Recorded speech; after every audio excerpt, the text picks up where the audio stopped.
I appreciate the support. For more unedited content, follow me on Patreon, Drew Titan, LLC.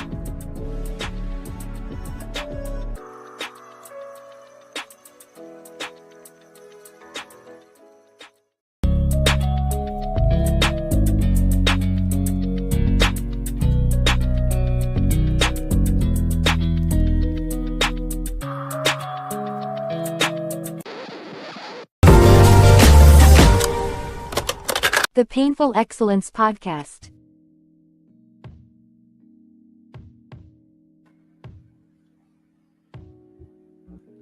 Absolutely. Drew Titan, Bronze on deck. Shout out to the mighty LDBC. This is the Painful Excellence Podcast. Like and share the video. Smash the like button. We are our own algorithm. It takes 2 seconds. There's an arrow right next to the like button. You press that. You press the post option. It comes up. You just say pep talk outside. That's all you got to say. And then come right back to the stream. It takes a couple of seconds. Will be greatly appreciated. We are our own algorithm. So yeah.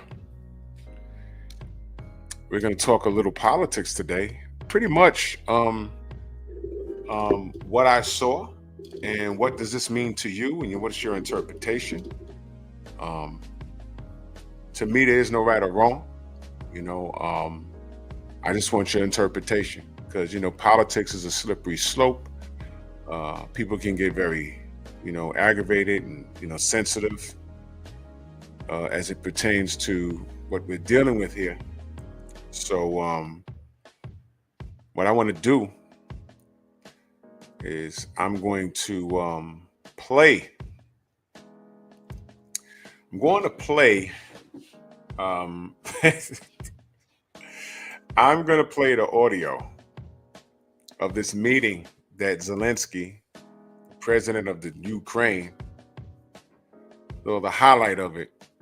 And he fell out with Donald Trump, and everyone's saying Trump put him in his place. And I want to know what this means to you. All right.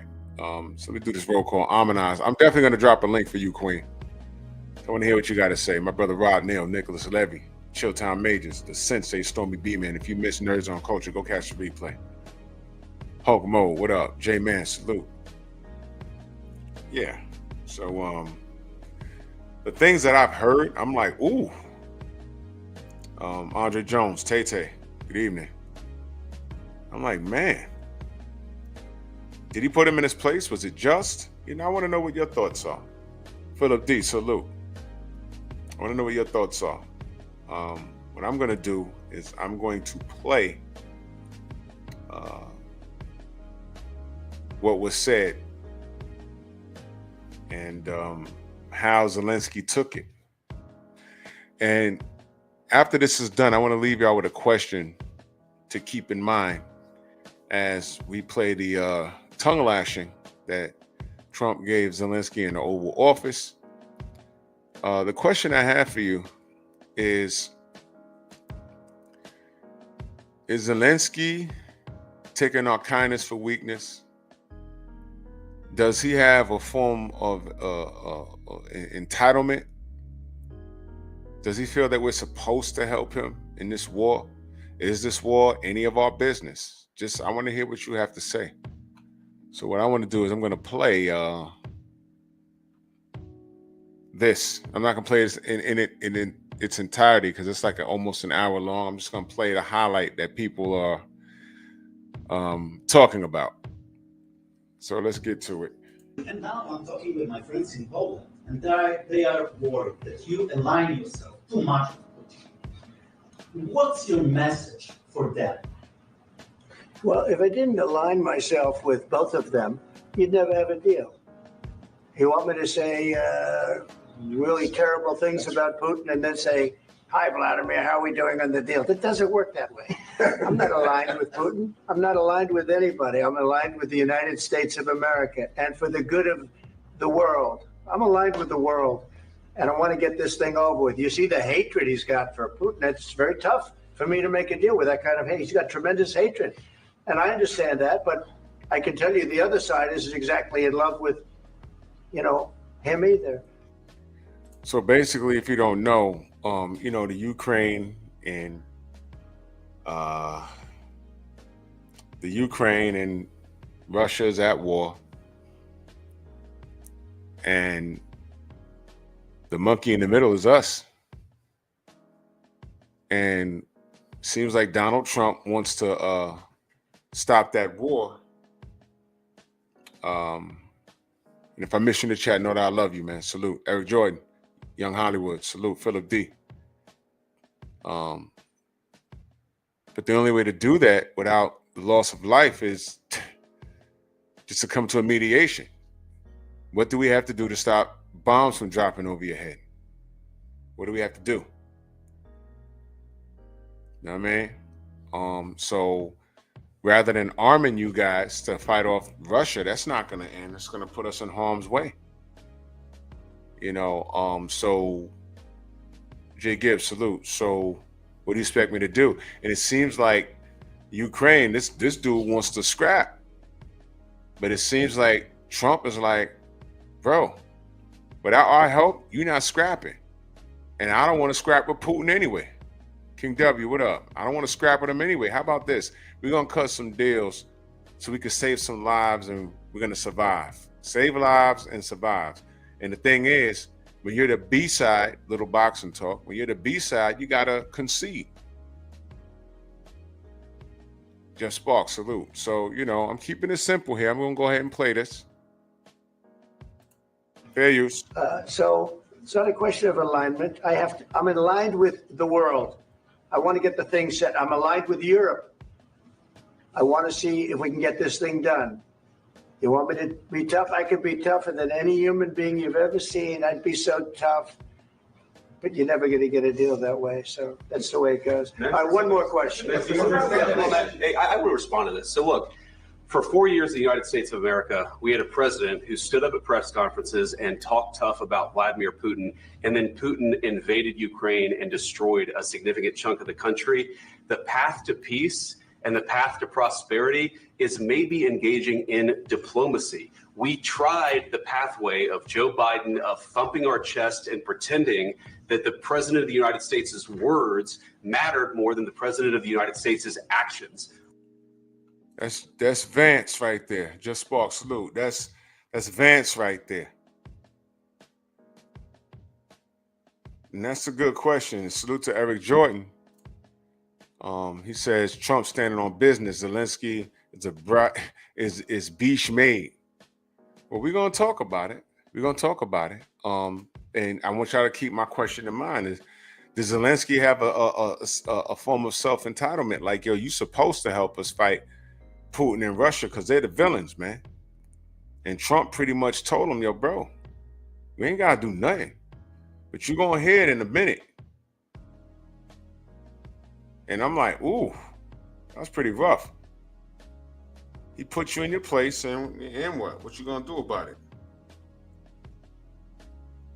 Hold on.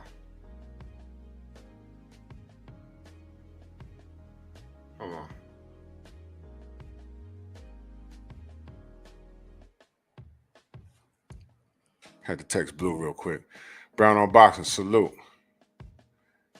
So it seems like they're standing on business. And let me be clear. Let me tell you why I'm talking about this. Let me be clear, y'all. I ain't vote for Trump. And I'm just gonna tell you where I'm at with this. I ain't vote for Trump. All right. I voted for Dr. Cornel West because I wanted to continue the discussion about reparations for Black Americans that are here.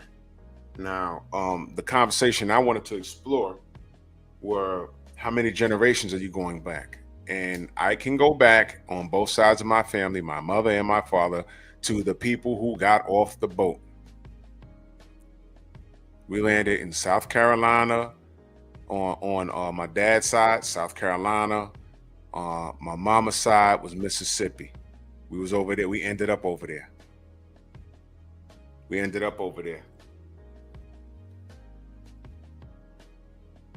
Hold on.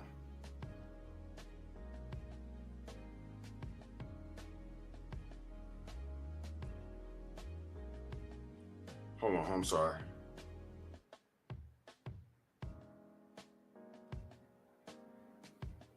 My bad, y'all. Blue text. Hold on. I'm sorry. Give me 1 second.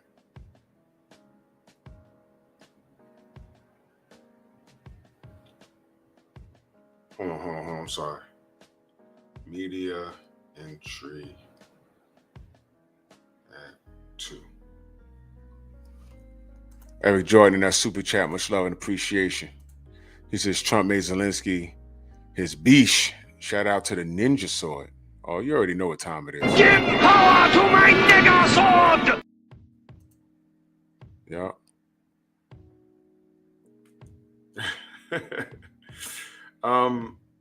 I voted for Dr. Cornel West because I want to talk about reparations. Now, reparations means cutting a check. Copper, what up? Now, every time I turn around, America talking about we ain't got no money. We ain't got no money for reparations. How much money did we give to Ukraine?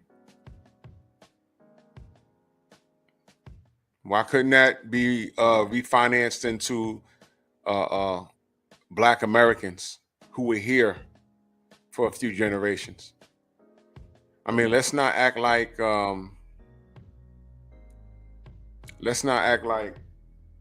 you know. I mean, so much to unpack here. Every time I turn around, we ain't got no bread, but we was funding this guy's freaking war, and I have military cats that came back from the Ukraine. They said, I'll never visit that place again. They got swastikas over there. There's Nazis over there, man. Forget Trump saying it. There was military dudes that I knew. One of them died. Said, nah, they Nazis all up over there, man. I ain't trying to go there. Pinball, what up? Ain't trying to go over there. Look at that, 380 billion in equipment and cash. For what? And it's not like Putin was slowing down. And what are we funding them for anyway? We got our own problems. We in debt to China. What are we giving them money for? And then he sits in the Oval Office, and I need y'all to understand something. It's deeper than Trump, y'all. I was talking about, man, let's talk about reparations. And every time there was a reparation conversation, let me tell you the flip. I saw this reparations, something in California, and they were talking about it. And this woman's daughter, she felt her daughter was disrespected. Her daughter was like 14, 15 years old. She had read something at a reparations rally or something, and it was like in a school somewhere. And they said, yo, listen, why is she on the mic talking anyway? I forget exactly what happened, but this Black woman started cursing out everybody on the panel and people, and it was a big old thing. She started turning up, and then she turned on her patois. I said, oh man, she's not even Black American. Why is she on the board? And I think she was standing against reparations. So the flip was they put her in a position amongst Black people, and she's not really Black American. And she's the only person. It's like you trying to get a vote saying all in favor say aye, and she's the only person saying nay. That's because, bitch, you ain't getting a check cut for yourself. J-Man, I think Champside did report that, but that wasn't the only place I saw it, though. But yeah, he did report on that. She's not even us.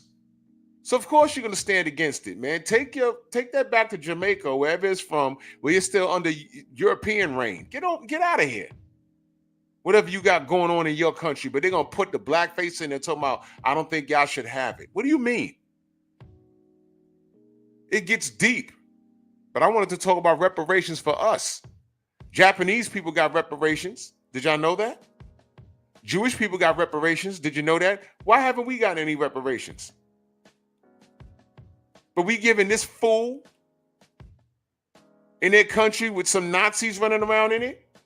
It's true.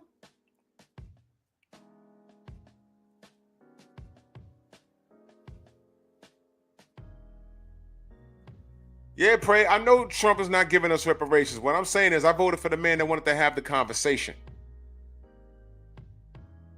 You know what I mean? That's what I voted for. That's what I voted for. You see what I'm saying? But what I don't want another dime going to the Ukraine. For what? Can someone tell me why we're giving them money and make it make sense? We got all this other stuff going on here. Giving money to the damn Ukraine, sanctuary cities. What? Let's keep it simple. Phenomenal Mexican in that super chat, he said Zelensky thought Trump had grease in his eyes. Oh my God, here we go. Eric Jordan back in the super chat, he said the truth is that the California governor sabotaged reparations. Amen. Amen. Yeah, Travis. Hey, man. Like I said, Travis, I didn't vote for this guy. I voted for Dr. Cornel West. You see what I mean? We got a whole lot of stuff going on. Let's go back to this fallout in here. What makes America a good country is America engaging in diplomacy. That's what President Trump is doing. Can I ask you? Sure. Yeah? Yeah. Okay. So he occupied our parts, big parts of Ukraine, part of East and Crimea. So he occupied it on 2014. So during a lot of years, so I'm not speaking about just Biden, but those time was Obama, then President Obama, then President Trump, then President Biden, now President Trump, and God bless, now President Trump will stop him. But during 2014, nobody stopped him. He just occupied and took. He killed people. You know what the contact 2015. 2014. 2014 and 2015. 2014. Yeah. So I was not here. Yeah, but That's exactly right. Yes, but during 2014 till 2022, the situation the same. The people have been dying on the contact line. Nobody stopped him. You know that we had conversations with him, a lot of conversations, my bilateral conversation, and we signed with him, me, like a new president. In 2019, I signed with him the deal. I signed with him, Macron and Merkel, we signed ceasefire. Ceasefire. All of them told me that he will never go. We signed him with gas contract. Yes, but after that, he broken this ceasefire. He killed our people and he didn't exchange prisoners. We signed the exchange of prisoners, but he didn't do it. What kind of diplomacy, JD, you are speaking about? What? Y'all know what he's talking about? Rod 870 says they are allies and we agree to help them fight an enemy. 85% of those funds went directly to USA manufacturers like Lockheed, Boeing, and GE to produce equipment and hire more people. Okay.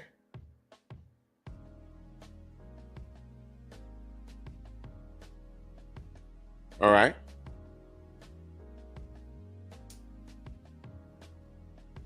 I want my reparations.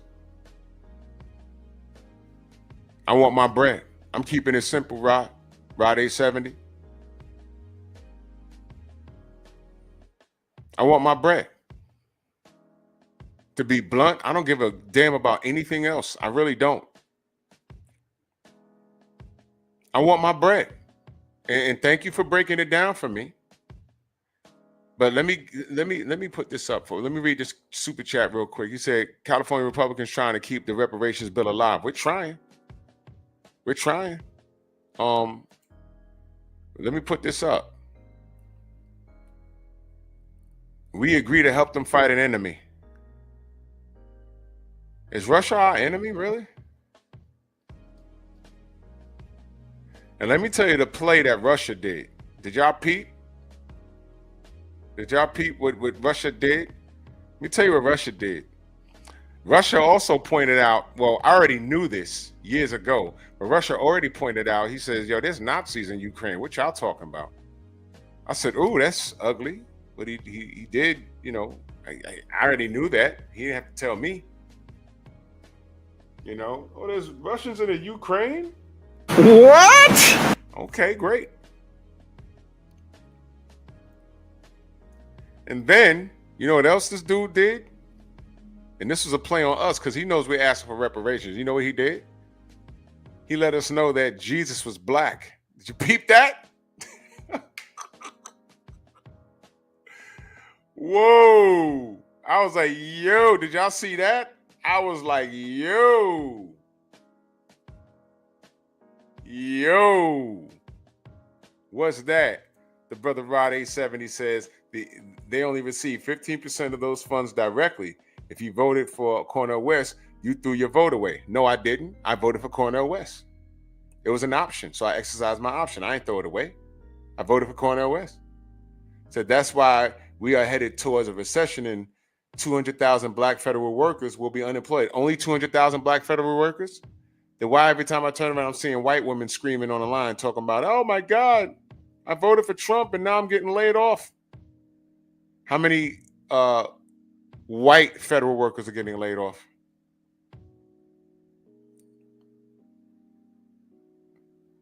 I didn't waste my vote at all. I love when people say that. Let me give you a little story, and this is how I relate it to. You know, let me explain something. It's a kid walking on the beach. The tide goes out. There's starfish on the beach. Some of them are dying. Some of them are dead. Some of them are alive. The kid starts picking up the starfish and throwing them back in the ocean. Up walks a grumpy white man. He says, hey, man, what are you doing? He said, I'm throwing these starfish back in the water. He says, man, there's too many starfish on this beach. You ain't gonna make a difference. He picks up the starfish. He said, look, I made a difference to that one. I made a difference to this one. I made a difference to that one. I made a difference to this one. He wasn't wasting time. He was doing what he can.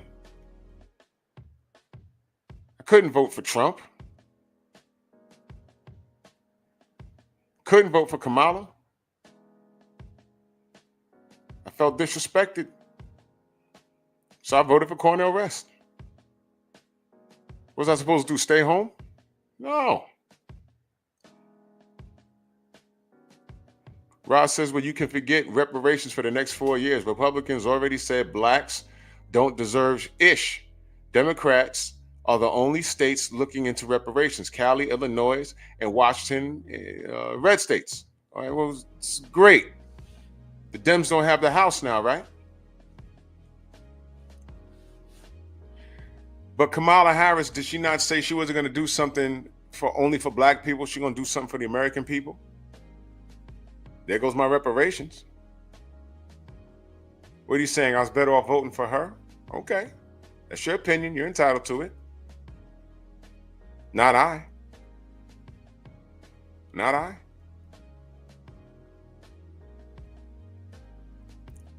I was very clear as to why Kamala lost. And I'm going to be very blunt. Her marketing was effed up. No vote, no vucking. You remember that? That was the packaging. That's how you get black people to go to the polls. You get, this rundown stripper / rapper from Miami and some fat black homo with a BBL. Talk about no vote, no vucking. I already knew what was going on. I said, man, they blowing it. And they blew it. They blew it. Was it the correct thing to do? I'm not saying that. I exercised my right to vote, and I voted for Dr. Cornel West. That's what I did. He led with reparations. That's what I wanted to discuss. And no, I don't believe the Democrats.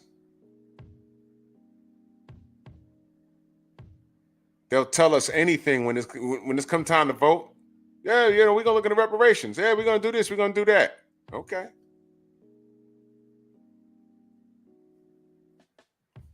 Okay. And thank you, Armanaz. We've been in a recession for 3 years. Ain't nothing new. Pray, that is the logical thing to say. But if you heard me say about maybe 20 minutes ago, a lot of black people, when they get their reparations, they're going to give it right back into the economy in the first week. You're going to have people like you and I, because you're typing like you're a logical person, that's going to merge with other people and create businesses, buy property,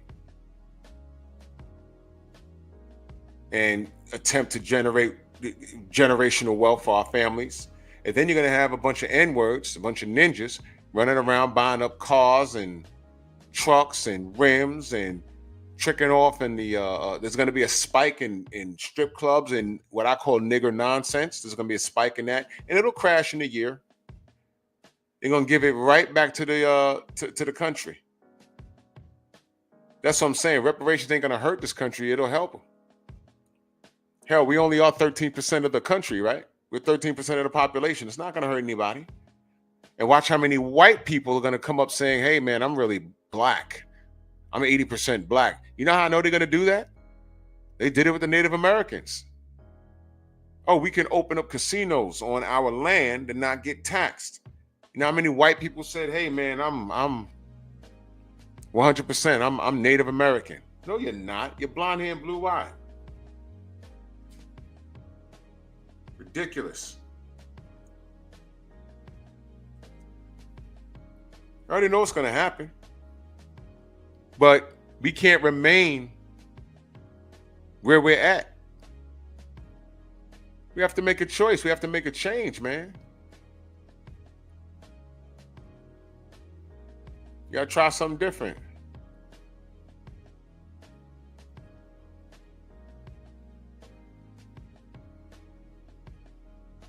He says they are going to terminate 500,000 to 1 million.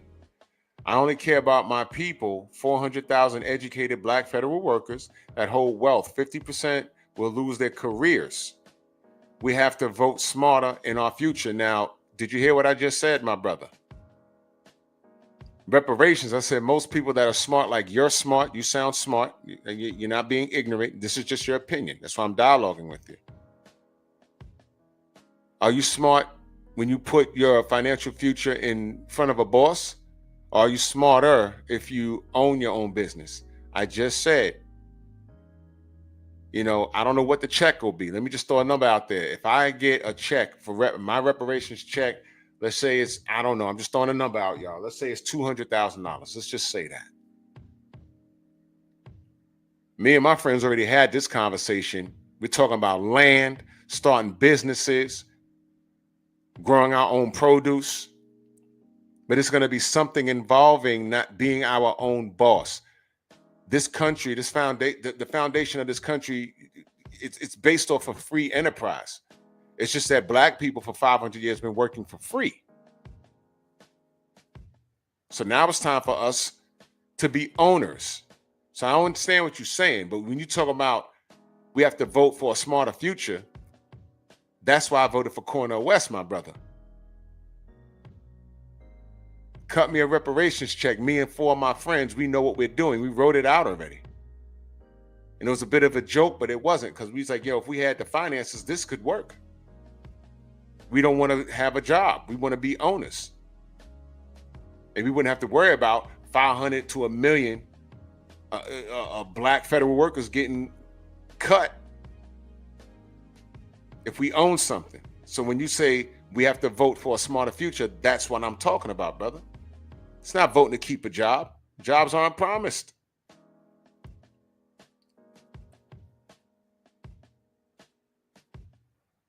Now, I know she said that, but she also said what I just quoted, brother. I'm not going to do something just for black people. I'm going to do something for the American people, something to that degree. That's a bit of a contradiction to what you just said she said in 2018. Look, she's a politician, brother. She's a politician. She's a politician. She says one thing and does another. She's not any different than anybody else. I have trust issues when it comes to everybody.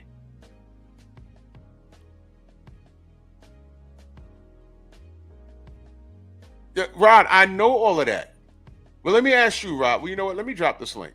Because you sound like you want to talk. All right, so let's talk. Amanaz, come on on.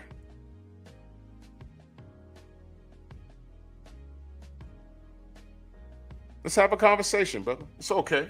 And I'm not saying you're wrong. You have an opinion. You're entitled to it. It's all good. But you Amanaz, you can come up. Y'all can come up. And I never said that I know everything. I like to keep it very simple here. I like to keep it very simple. I have trust issues. A lot of these politicians have told me they're gonna do one thing and they do something else. It's not new. This is politics. But until we can get that popping, let me play what happened in the Oval Office. Because the Ukraine has our goddamn, in my opinion, they have our goddamn reparations money for a war they're not gonna win. What do you mean? I'm talking about the kind of diplomacy that's going to end the destruction of your country. Yes, but if you Mr. President, with respect, I think it's disrespectful for you to come into the Oval Office and try to litigate this in front of the American media. Right now, you guys are going around and forcing conscripts to the front lines because you have manpower problems. You should be thanking the president for trying to bring an end to this conflict. Have you ever been to Ukraine? Did you say what problems we have? I have been to. Count once. I've actually watched and seen the stories, and I know what happens is you bring them on a propaganda tour, Mr. President. Do you disagree that you've had problems bringing people into your military? And do you think that it's respectful to come to the Oval Office of the United States of America and attack the administration that is trying to prevent the destruction of your country? Whoa, he said he tried to prevent the destruction. A lot of questions. Let's start from the beginning. Sure. First of all, during the war, everybody has problems. Even you, but you have nice ocean and don't feel now, but you will feel it in the future. God bless. You don't know. Here we go. God bless. God bless. You will not have war. Don't tell us what we're going to feel. We're trying to solve a problem. Don't tell us what we're going to feel. I'm not telling you. Because you're in no position to dictate that. That's exactly. All right, so it escalated from there. But real quick, Amanaz, the link is in the chat. Rob, what's going on, my brother? How you feeling? Hey, what up, Drew? Yes, sir. Yes, sir. Give it to me straight, brother. Go ahead and cook. First off, I want to say I appreciate what you're doing because a lot of people don't have these conversations, and the fact that you having this conversation, I think is so vital because that's one of my main goals. Me and a few friends of mine that I do business with and work with, we're going to get out and try to educate, young Black men on politics a lot more in our communities, right? Because we feel like there's a political education a gap there where there's so much information out there now that we don't know what's real and what's not, what's good information, what's bad information. And sometimes you could get the bad information and not make the right decision that's best for your community. And I think a lot of middle class and poor people are starting to understand that now with the vote of Donald Trump, right? Because just like you said, when I typed that Black people lose their job, you say how many white people, and you were 100% right, because there's a lot of whites out there that I'm from Arkansas, right? And most people from Arkansas that's white that's poor voted for Trump, and it's just bad now because they voted against their own best interest. I get that. Yep, exactly. It's crazy. And so most of them on welfare, most of them on Medicare, need Medicare to get health coverage and things of that nature. And they're going to cut into it. If you look at their tax plan, they're going to cut into that by I think it's $885 billion over the next 6 or 7 years. Oh my God. You're talking about cutting about 15% out of Medicare, which some people will look at that number and say, oh, it's only 15%, but you're talking about 7 to 8 million people that's going to lose coverage, right? And so that's how you're looking at it. So what I say, and I don't want to I don't want you to think I disrespected you. That's why not at all. When I say your vote for Cornel West was a throwaway, the only reason I say that is because I respect your vote. You voted for who marketed to you the best and who spoke to what you wanted in a politician, right? And I respect that 1,000%. But I believe that as Black people, we have to vote for the opportunity to win, right? Because we're trying to win the game. And let's just say hypothetically, Cornel West being a Green Party member I think he was Green Party Independent, one of them, actually won the race. Now, for him to pass any laws or do any reparation, he has to have the House and the Senate, right? Mhm. So for him to get those laws passed, if he's the only independent, if he's the only independent Green Party member that's in the entire government, who's going to be his ally? The Republicans not going to vote with him. The Democrats are going to ask for so much that you're basically going to be a Democratic president because they are the only ones that's going to go with you. So when I say we throw our vote away, sometimes it's not. This was fucked up about politics, Drew. You got to pick the best of the worst. It's just fucked up. It's fucked up. It really is. Because you got to pick the best of the worst. Because Kamala had her issues.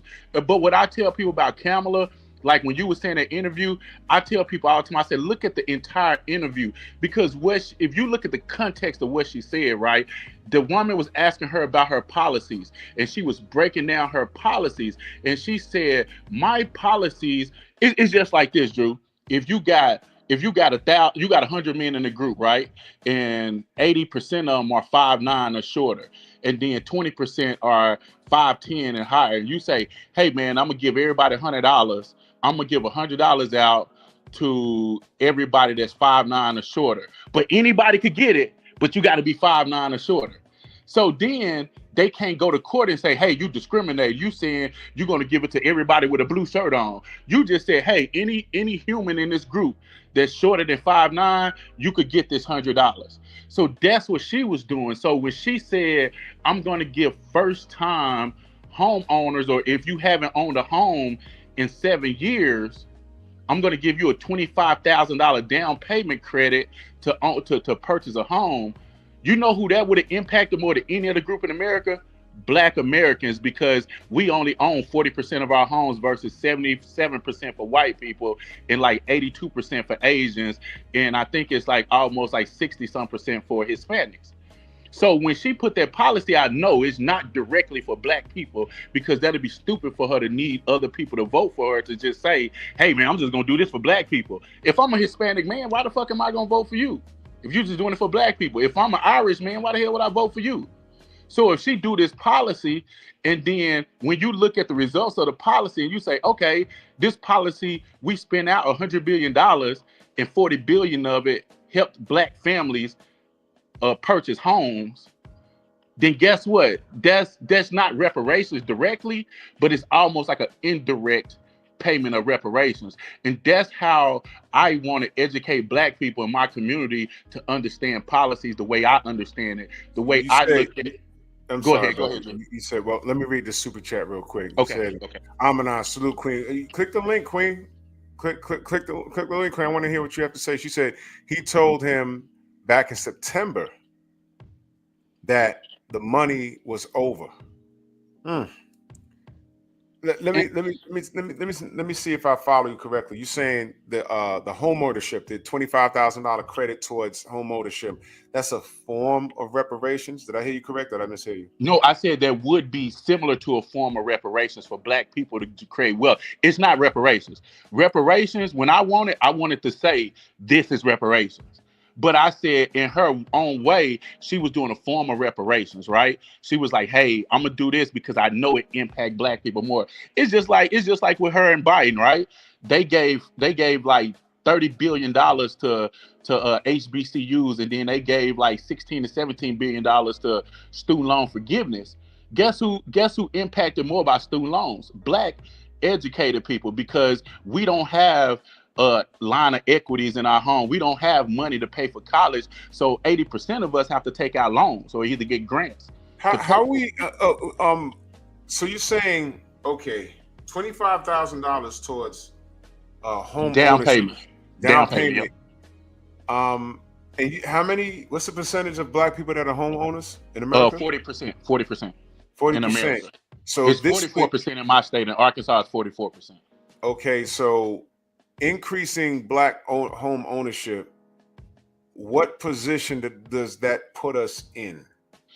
So if you look at economists did a study over the last like 60 to 70 years, and the biggest creator of wealth in white families, the reason they have so much wealth in Asian families is from home ownership. So everybody ain't going to be an investor. Everybody's not going to own a business because everybody ain't got that type of mindset and that type of drive to own a business. Most people are going to work, you know. So if you're not an investor, you don't understand the stock market, the easiest thing to do is for you and your wife to buy a house. Like, I'll give you an example. Me and my wife bought a house here in Arizona 3 years ago. I think the housing market was kind of like flat, and I was able to get this house for like $460,000, right? And Okay. then I just got my assessment review this year, and it's already worth $579,000. So you're up So, and I've 100K. only had it for 2 years. So if I keep this house another 10 years in Maricopa, where this community is growing and building, I might have $1 million house to pass down to my daughter in like 10 years. So that's wealth to generate. That's how the two ways to build wealth is what black people need to know. You're not going to be P. Diddy. 9 out of 10 times you're not going to be P. Diddy. 9 out of 10 times you're not going to build a business that's going to sustain long enough to build generational wealth. It's just the percentages are just against you. We have to understand data and percent. Not saying you can't do it. I'm saying try it, but don't depend on it. Your backbone to wealth generation, generational wealth is going to be through home ownership and through life insurance. My father died 3 years ago. Ask me how much life insurance he left me. $0, 0 cents. Yeah, Because that's a whole other conversation, brother. exactly. I got you, brother. I know. Yeah. He didn't believe in it. He didn't think he was gonna die. Now Nah, let's you say need that. hypothetically, if my father just went and got a policy for $500,000, I could have took that money and bought two or three more homes with it, and did something with it to build more wealth for my family. But we don't think that way. We don't think about home ownership. We don't think about life insurance. That's the biggest wealth generation of most families in America. Everybody's not going to be Diddy. Everybody's not going to be Warren Buffett or Jeff Bezos. Everybody's not going to be LeBron James or Carmelo Anthony or Floyd Mayweather or somebody like that. So you got to think about it from a statistical standpoint. So the I work. easiest, the easiest. Go ahead, sorry, Drew. brother, the easiest, in your opinion, and this sounds great. The easiest way towards generational wealth is via home ownership. You're for that home Yes. ownership. That'll be the best way towards Couple with life insurance. Couple with life insurance. You and your wife should have life insurance on yourselves for about $500,000 more. Yep. Yeah, I've been up on that. I work. Yep. I'm in New York. You know, I work for transit. I know I need it, brother. I could go See, to I work work in the rail industry too. You work on the transit side. I work on the freight side. I've done a little bit of work on transit with Amtrak, though. I did about 2 years of general manager. So our jobs, our money's there, but at any day, something crazy could happen. Yep, exactly. So we need insurance is a big thing. And my brother-in-law passed away 2 weeks ago. Doing good. Talked to him.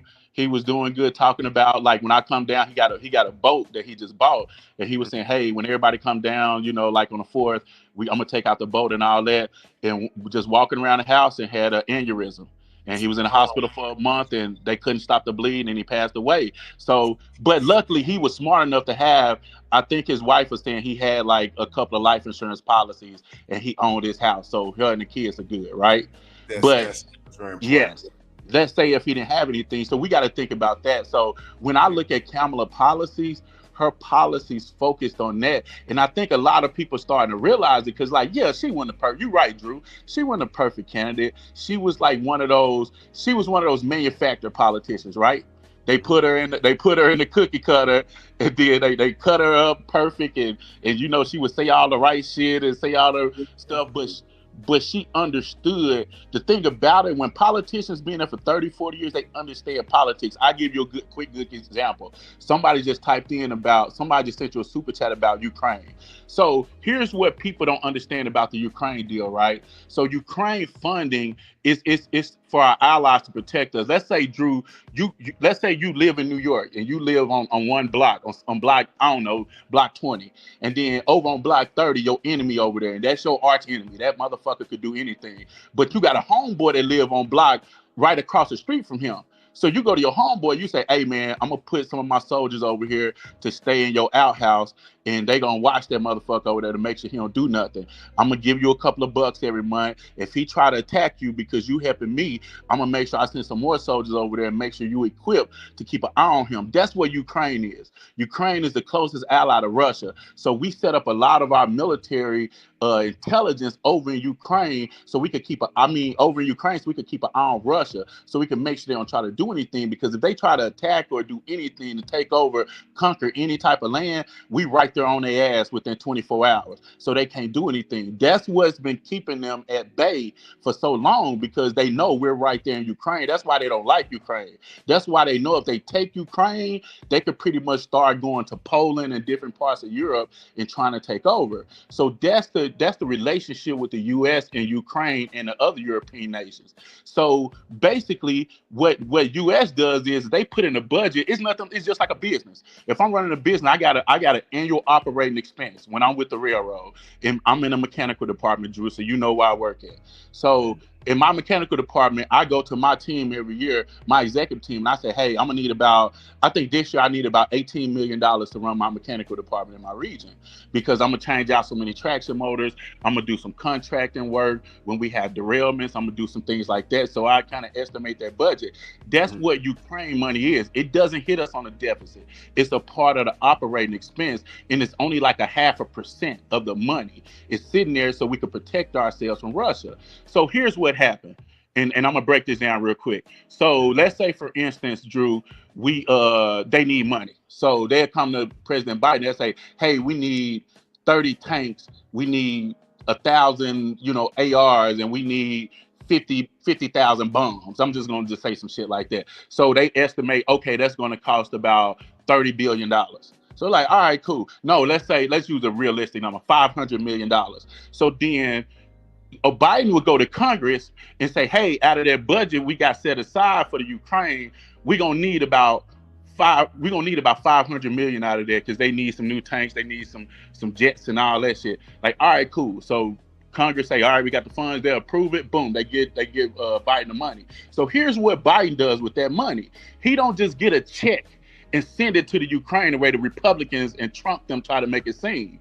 What he does is he's smart. The U.S. is smart with that money. So they say, hey, we got these old tanks that's been sitting out there for 10 years, and we usually upgrade them every 10 to 12 years. Send those old ass tanks to the U.S. to Ukraine, and then we're gonna have Lockheed, GE, Boeing build us new tanks for ourselves. And guess what happens when we start building new shit? I got a homeboy that work in the manufacturing plant in Fort Worth with Boeing. They start getting overtime. They hire 1,200 more people. Money starts to circulate in the economy, and people start to use the money here. So are we even trying to win the war? Yeah, we're trying to make sure Ukraine win the war. So that's why we're sending them our old shit. How do we win if it's just a revolving door? You can't really beat Russia on the floor like that by sending them stuff. I mean, what are we doing? No. So what you're doing is they're fighting their own war, right? So what you're doing is you're saying, hey, our thing is not to win this war. Our thing is to make Russia quit, right? So basically, so what Russia is trying to do to the Ukraine, because Ukraine is so small, they just trying to outlast them, right, Drew? It's just like we aren't really that much better than you, but we bigger than you. You have 50,000 men to lose. We got 150,000 men to lose. So we just gonna keep fighting till all your men die and you surrender. So that's basically what they trying to do. But with the backing of the U.S., they don't ever run out of resources. So then Russia start running out of shit. That's how we beat Russia in the Cold War. You remember? We just outspent them. That's all we did. So that's what they're doing now. That's why Ukraine, without the U.S., Russia would have took Ukraine in like maybe 2 months, Drew. But with the U.S., they've been fighting them for like 2 years now, and Russia is getting weaker and weaker. Let me ask you, you don't think that Trump is trying to be more diplomatic without the loss of life by doing this? No. What Trump is doing, he's playing a game, right? So Russia is really our enemy. So anything Trump is doing to help Russia in this thing is bad for us, right? And bad for NATO. That's what we have to remember. So what Trump is doing is exactly, see, if you remember, Kamala called him out on this in the debate. and that was part of the reasons why she won, because she broke down how we need Ukraine to make Russia quit or run out of resources, because when they do that, then you could stall Russia, because Russia is like one of them bullies. If it get past Ukraine, it could be problems. Now, we could kick their ass if we want to, but then now you got a bigger problem, because now he's bigger, he's stronger, and now you got to say, fuck it, we got to go to World War III and just shut this shit down in the European countries. That's basically what you're trying to avoid. So basically what's happening is with Trump, Zelensky, I like the way he stood his ground, right? But then at the same time, he gave Trump what he wanted, right? Because the only thing Trump wanted to do was show the American people, because here's the game they played, Drew. You gotta look at this shit deep. So what they did, Drew, was they said, hey, here's what we're gonna do. We're gonna tell everybody, like, they sending Ukraine $800 billion.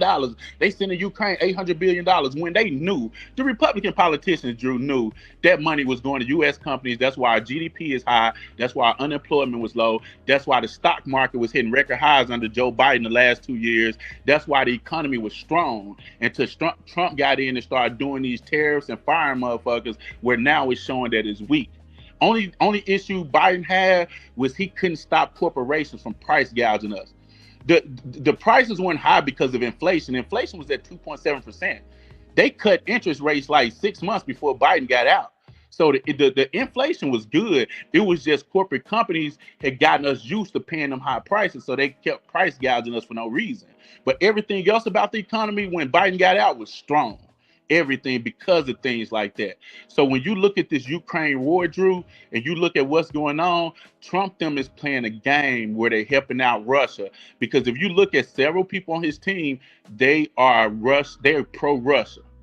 And that shit is scary. They playing this tricky game. But Putin, trust me, Putin was happy Trump won.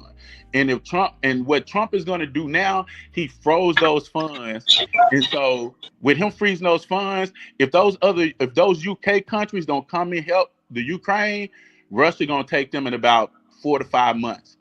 And Let then me it's going to let me go to Village Brother. He's been waiting. yeah, go to bed. Yeah. Village Brother, salute, brother. Hey, Drew, I just wanted to real quickly touch bases on a couple things that Rod had already said. So one big thing that actually, let me ask you this question: when did Trump immediately when he lost to Joe Biden? When did Trump's campaign start? I kind of gave you. I think it started like a year after he lost. Like he's been campaigning for like 2.5 years. I'm a disagree with you. It's gonna be 2020. It's gonna be 2020. The immediately after he lost, I was kind of giving You could say that. You know what I'm saying? Because he was kind of whining for a little while, so I don't give him that. We knew he was gonna run, but he was kind of whining for a while. He got serious like maybe 2.5 years ago. Right, but I'm saying he kept him. He, as opposed to normal presidents, after they like go off in a distance. You might see them here and there, but for the most part, they stay out of the public eye. He kept himself in the public eye as much as possible, so as to stay relevant, and thereby that's true. That's you true. get what That I'm saying. true. And thereby, when he does hit the campaign, it only makes sense that he'd be the top person, as opposed to the Republicans to actually go, okay, you know what, we don't want to necessarily have that kind of administration again, or we don't want to have him to face. Let's start really pushing other people. They just kind of laid back and let Trump do his thing, and then he kind of was able to swoop in 2024 pretty much and be the candidate for that. So that's one thing. Hold on, Village, real quick. You keep saying what you're saying. Mhm. To be honest with you, the first 2 years after 2020, DeSantis was actually the leader in the House, and a lot of Republicans got behind DeSantis. But he started doing weird shit, and he just came off as weird. And they didn't. I don't think the Republican Party understood the power Trump had with his base. Trump has a cult-like following of like, it ain't like 10 million people. It's like 60 million. Yes. He has a huge following, man. Yes, Go absolutely. ahead. Absolutely. No, I agree with you. It's that what's the saying? Wrong and strong. Yeah. or stronger. You know what I mean? He's one of them kind of people where he's just the loudest person, and because of the fact that he looks confident in how whatever he's saying, that kind of help polarize the Republican Party to the point where it is at this moment, where basically MAGA rules it. And it is what it is there. Now, the only other thing that I would probably add to the whole Russia situation is that unfortunately there's a bit of context that we need to understand about the Russia Ukraine situation, and the big issue is that Ukraine tried to pitch in to become part of NATO. That's the big reason behind why Russia ended up doing what it's doing. Yeah, You know what I'm because saying? they Because didn't so want Ukraine was trying to become completely independent of them, and they didn't right. like that. And they knew if they got in NATO, they would have the backing to say, "Hey, we don't have to. We're on our own. We got our big brothers behind us." Like if I walk in the club and I got Drew big ass behind me, nigga, I'm walking there, I'm slapping motherfuckers. You know what I'm saying? Shit. Right. But see, here's the content. Here's the issue, is that Ukraine and Russia historically have been pretty much the same people. In fact, like that's why Ukrainians understand Russian. That's why That's Russians true. understand. That's true. You Yep. know what I'm That's saying? true. Up until after the Cold War, where everyone that was that was behind the Iron Curtain was able to gain independence, and therefore be their own autonomous country, their own autonomous people, and then just kind of still have ties to that. That's where things kind of change up. Now, I ain't cool with what Putin did, but the big issue is that if Ukraine became part of NATO, then any person that is in NATO, they're gonna have missiles on them. You know what I'm saying? Missiles pointed at the enemy. Yeah. Who Yep. happened? Who's that enemy? Russian. Russia. Yep. Yep. So now think about if you had your ops, your neighbor, you happen to have your neighbor happened to be your ops, and your ops had a whole like a bunch of guns pointed at your house. You know what I'm saying? Yeah. Yeah. Now it becomes a Yep. whole another. Oh, okay. So you about that? You about to do? So what you're gonna do? You're gonna try to But do this thing. Russia and North Korea is that type of op where you got to do that shit. They like the King Von of this shit. Like you got to keep an eye on them and keep a strap like ready. I I ain't saying necessarily you gotta completely surrender everything that you need to do, but at the same time I don't think necessarily them becoming part of NATO is going to be the best idea.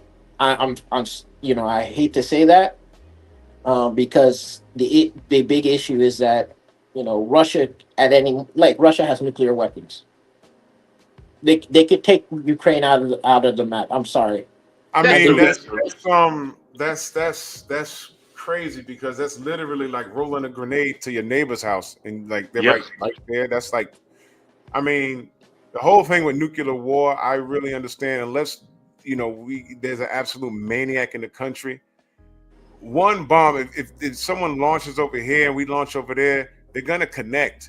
Everyone's dead, so it's like we're dead. So let's just kill them, and then everyone else gonna be launching their bombs, or we ain't going out like that. So we're all dead.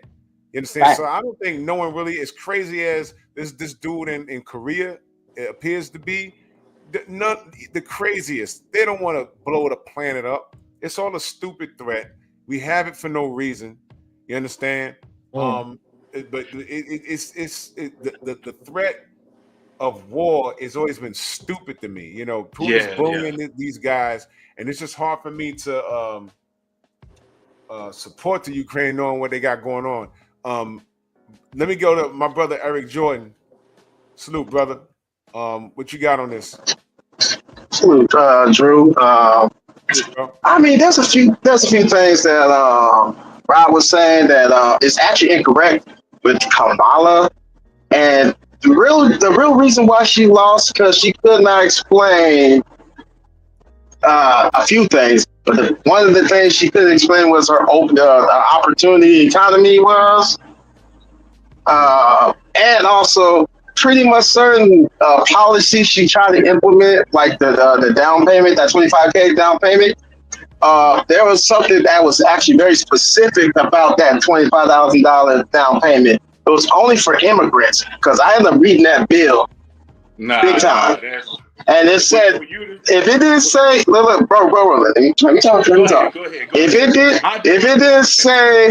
it didn't say first generation, then it would have been for anybody. But just because it specifically said that, and when I read it, I'm like, wow, this is only for immigrants. It's only for immigrants. That's it. It wasn't for. It was very specific. And she tried to implement other races, but they ended up finding out that she was never going to promise those policies anyway. So Drew, this is the kind of misinformation that I've talked about, like within our community. Like he literally just said that. Hold on, Eric. Go on mute for a second. Oh, gotcha. I thought you was done, Eric. My bad, Eric. I thought you was done. But yeah, so he literally just said that it was for immigrants only. Like that is like so wrong. Like Drew, I just want you, when you finish this call, just go to her website and read it for yourself. Because I've sent this, and I'll send it to Eric if he put his email out there. I'll shoot it to him. But it wasn't for immigrants. It didn't say nothing about immigrants. It didn't say nothing about white people, black people, Jewish people, nothing. It said first-time homeowners, and or if you haven't owned a home in 7 years, you can qualify for the $25,000 up to $25,000 down payment credit. That's what it says. So if you black, white, yellow, orange, green, blue, pink, and you never owned a home, I got the same thing under Obama. In 2009, Obama had literally the same policy, except his was only $8,500, whereas Kamala's was going to do hers for $25,000. Me and my wife took advantage of it because that was my first time owning a home, and I got the $8,500 tax credit. That's all it was. So it's not for immigrants, anybody like that. And if you look at statistics, my man, you will see that Black people, Black Americans, not Black immigrants, Black Americans are the largest group who've never owned homes. I literally know like hundreds of people who've never owned homes in their life because they just don't have the down payment. I just told Drew that I just bought my house here in Phoenix, in Maricopa. I had to come out of pocket $37,000 to close on my house. Now, how many people you know got $35,000? The day that I closed on my house, I had to give the title company a $26,000 cashier's check. It ain't many people that got that type of money just sitting around. Not saying I got a whole lot of money. I got a bonus and I saved for it. I did like every other middle-class American would do. I'm not sitting here trying to brag or nothing, but most of my friends, they barely got $2,000. And if something happened, they got to call somebody to get the money to fix their car or do something like that. So when you look at that policy was for first-time homeowners, which the Black community is the lowest homeowners in America. So we would have been able to take advantage of it more than any other group. It wasn't for immigrants. And it wasn't about her explaining her policies. I knew Kamala explained her policies perfect. I knew all of them inside out. Like she was going to do a $50,000 tax write-off for small businesses. You know why we need that? Because I started small business 5 years ago. I only had like $5,500 in tax write-offs. So now she was finna raise to $50,000. And you know how she was going to pay for it? I even tell you that.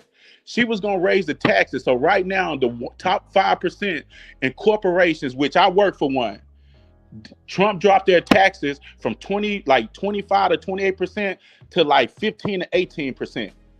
She wasn't even going to raise it back to 25 to 28. She was just going to raise it up to like 22, 23.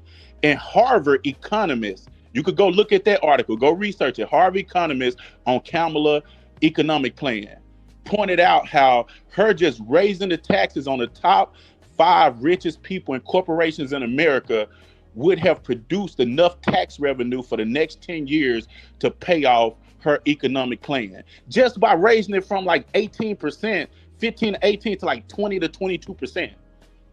That's what she was going to do to pay for it. So she laid out how she was going to pay for it. She laid out what it was. She laid out what it was going to do. She laid out how it was going to impact every group in America. So yeah, it was going to be for everybody, but we was going to be able to take more advantage of it than any other group because we don't own homes. I'm just being honest with you. It said nothing about immigrants. And my email address is rodneydmcgee@yahoo.com.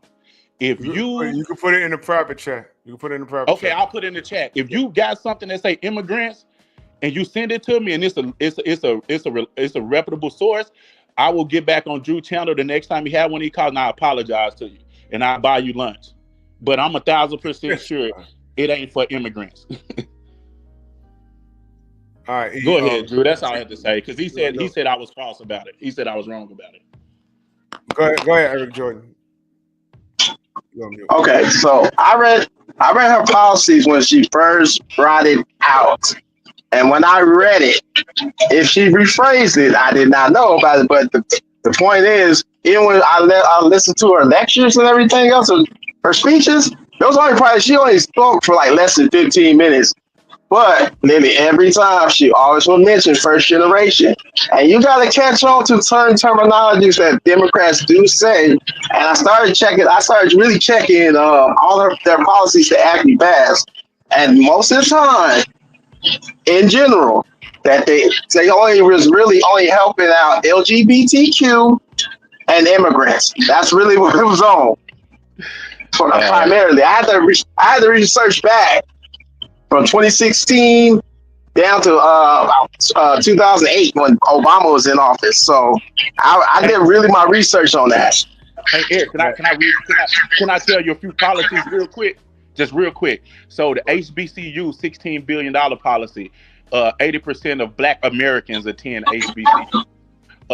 Black farmers have been trying to get subsidies for decades that they were missing out on. Trump during COVID, Trump gave white farmers like $10 billion in subsidies that Black farmers didn't get. I know about They started petition on Roland Martin. Biden and Harris signed an executive order that gave them direct payments of $3 billion. So that helped. They did the infrastructure bill. That helped out a lot of Black communities, build bridges, rebuild streets, put construction, do a lot of construction work that hired a lot of Black people. That's why Black unemployment was at its lowest. They also had a SBA loan executive order where under the Biden-Harris administration, more Black businesses received SBA loans in 4 years than they did in the last 20 years. SBA business loans that we need because you know how many I know of several small restaurants that went out of business in my hometown of Arkansas because they just didn't have money. They couldn't get the loans to upgrade their equipment. But executive order from Biden and Harris changed that. So when you look at policies, I'm not saying the Democrats perfect, dude. They aren't. They to me they full of shit just like the Republicans. But what I won't do is if Drew is offering me if I want steak and shrimp. And Drew say, hey, man, I ain't got steak and shrimp, but I got pork chops and eggs for you. And then you come over and you say, hey, man, I ain't got pork chops and eggs, but you could go outside and plant you some potatoes and hopefully they grow and I'll give you some water and some seeds. I'm going to take that pork chop from Drew and get my strength up and go and build something. That's what I'm going to do. I'm not going to go and take the least of whatever they're offering. So when you look at politics, you got to keep moving forward. Even if you inching forward, you got to keep moving forward. And I feel like we do a lot of throwing shit away, right? It's just like under Obama, we finally got like healthcare where 15 million new Black people got healthcare that didn't have it before under Obama. Then we went to Trump in 2016 and he stripped it all away. And it's just like now, we just got all this shit built up over time for Black people, all these laws and shit like that. Think about this. Under DEI, we only receive 4 to 5% of the benefit with DEI, right? Now they just took it away. How much you think you're finna get now? Maybe 0.5%? Think about this. Black businesses under DEI received about $9.9 billion in government contracts, federal government contracts in 2023 under DEI. Trump just took that shit away on a federal level. What you think that number gonna be in 2 years when you look at it? Maybe 2 billion, Well, let me maybe ask you a 3 billion. question. Let me ask you a question. Yeah, go ahead. How did the migrants fit into everything that you're saying? Because the migrants is this, right? Mhm. So you come over here and you get American citizenship. Now you consider American. We can't cut you out of programs. The only thing they could do is if we get reparations, right, Drew? We could say these reparations are for descendants of slaves. Descendants of slaves. That's got to be the key word in it, right? So then other migrant groups can't jump in and claim and all that shit. It's for descendants of slaves, for Black Americans. But Now, if they become American, they're entitled to civil rights. no, unless they came over here. No, they are entitled to civil rights. You're right. They are entitled to civil rights because it's a law. What I looked at the migrant issue, because I live in a sanctuary city, for Pete's sake. If you didn't live here, you ain't see what I see. Yeah, I know. Crazy. I know you do. I know you and, do. The way I took it was, I said, man, they're trying to replace us. And they're going to give these guys all kinds of amnesty. They're going to be entitled to the same rights that, I should be entitled to, and my family on both sides. Both my parents been here forever. Now, Drew, real quick before you go, you keep going. Just understand this: it's not civil rights that those immigrants are protected under, right? It's not civil rights. It's the immigration laws that's fucked up. We need to have a reform of the immigration laws in the sanctuary cities and all that stuff, right? But the way they were treating them. They were treating them better than people that were on welfare that were citizens all their life. You know what the immigration laws say, Drew? If you come over here and you come to our border and you seek asylum, we got to house you, feed you, and give you your day in court. That ain't got nothing to do with Black people. My city blew about $4 billion housing those people. Yep. All I kept thinking was, that's my goddamn reparations money. It sure is. It sure, and I agree with you. I agree with you there, but it's not on it's not on any one person. It's not on the civil rights law, right, Drew? That shit is on the immigration bill. They need to do a whole reform of our immigration laws. They need to hold those people at the border and send their ass right back. You don't need to bring them into our country and house them for 6 months just to get one day in court to seek asylum, right? You change the law to say, if somebody come to our border, we're going to interview you and we're going to talk to you right there at the border. You spoke about home ownership, and that's dope. But Chicago, New York, we start purchasing homes. The crazy thing is, they move those migrants into our neighborhoods. They weren't up in the highway for me in Greenwich, Connecticut. They were in the hood. I don't live in the hood, but they were in the hood areas. They closed up schools. You know what I'm saying? And I'm like, it's like a clusterfuck. It's like you buy a home, now you're a homeowner, but the migrants are on your block now. Yeah. It's like it didn't make any sense. So it's like hustling backwards. You feel me? No, Drew, you're behind purchasing a home, but when you purchase a home and you got migrants up the street from you, what's the point? Yep, that's true. Hey, Eric, if you're trying to talk, man, it sounds like your shit just like echoing. Yeah. Oh, Eric, I was just waiting, bro. That's the main thing. I was just waiting. I wasn't trying to respond. I was letting you. I was just listening. Well, pretty much, bro. This is what I mean about this, because in my state alone, I live in California. I live in the worst state, playing out. When they was basically promising on a particular bill, and it actually passed, right? And pretty much Gavin Newsom, my lame ass governor, pretty much he ended up passing the bill because it looked really bad, because he basically sabotaged. No. He's the most garbage governor I ever had, for real, in my lifetime. Because he actually sabotaged the reparations bill too. No. It's a fact. There's actually a recording of it that he actually sabotaged the bill. Yeah. You talking about the reparations bill? And after there was actually, Republicans, California. There's a few California Republicans that actually try to bring the bill back to it back in circuit, but they basically still shot down the bill because there's more Democrats than Republicans in the state of California, so it wasn't going to pass anyway. Real quick, Eric. With that, I follow that case real close because I have like 3 locations in California. I got a location in San Jose, I got a location out in Fresno, and I got one up in American Canyon. So I'm out there quite a bit in the California. So you basically area. Up in Central or Northern California. I got a small location out in San Diego. The small location now near the border down there by Tijuana. Literally all of them speak Spanish in the warehouse. Yeah, exactly. Yeah. But Eric, I tell you this. I swear I'm annoyed with that. Nah, Eric, the homelessness, Drew, he ain't lying. The homelessness out there is terrible. It's like California does have a high GDP. It does produce a lot of money for the United States.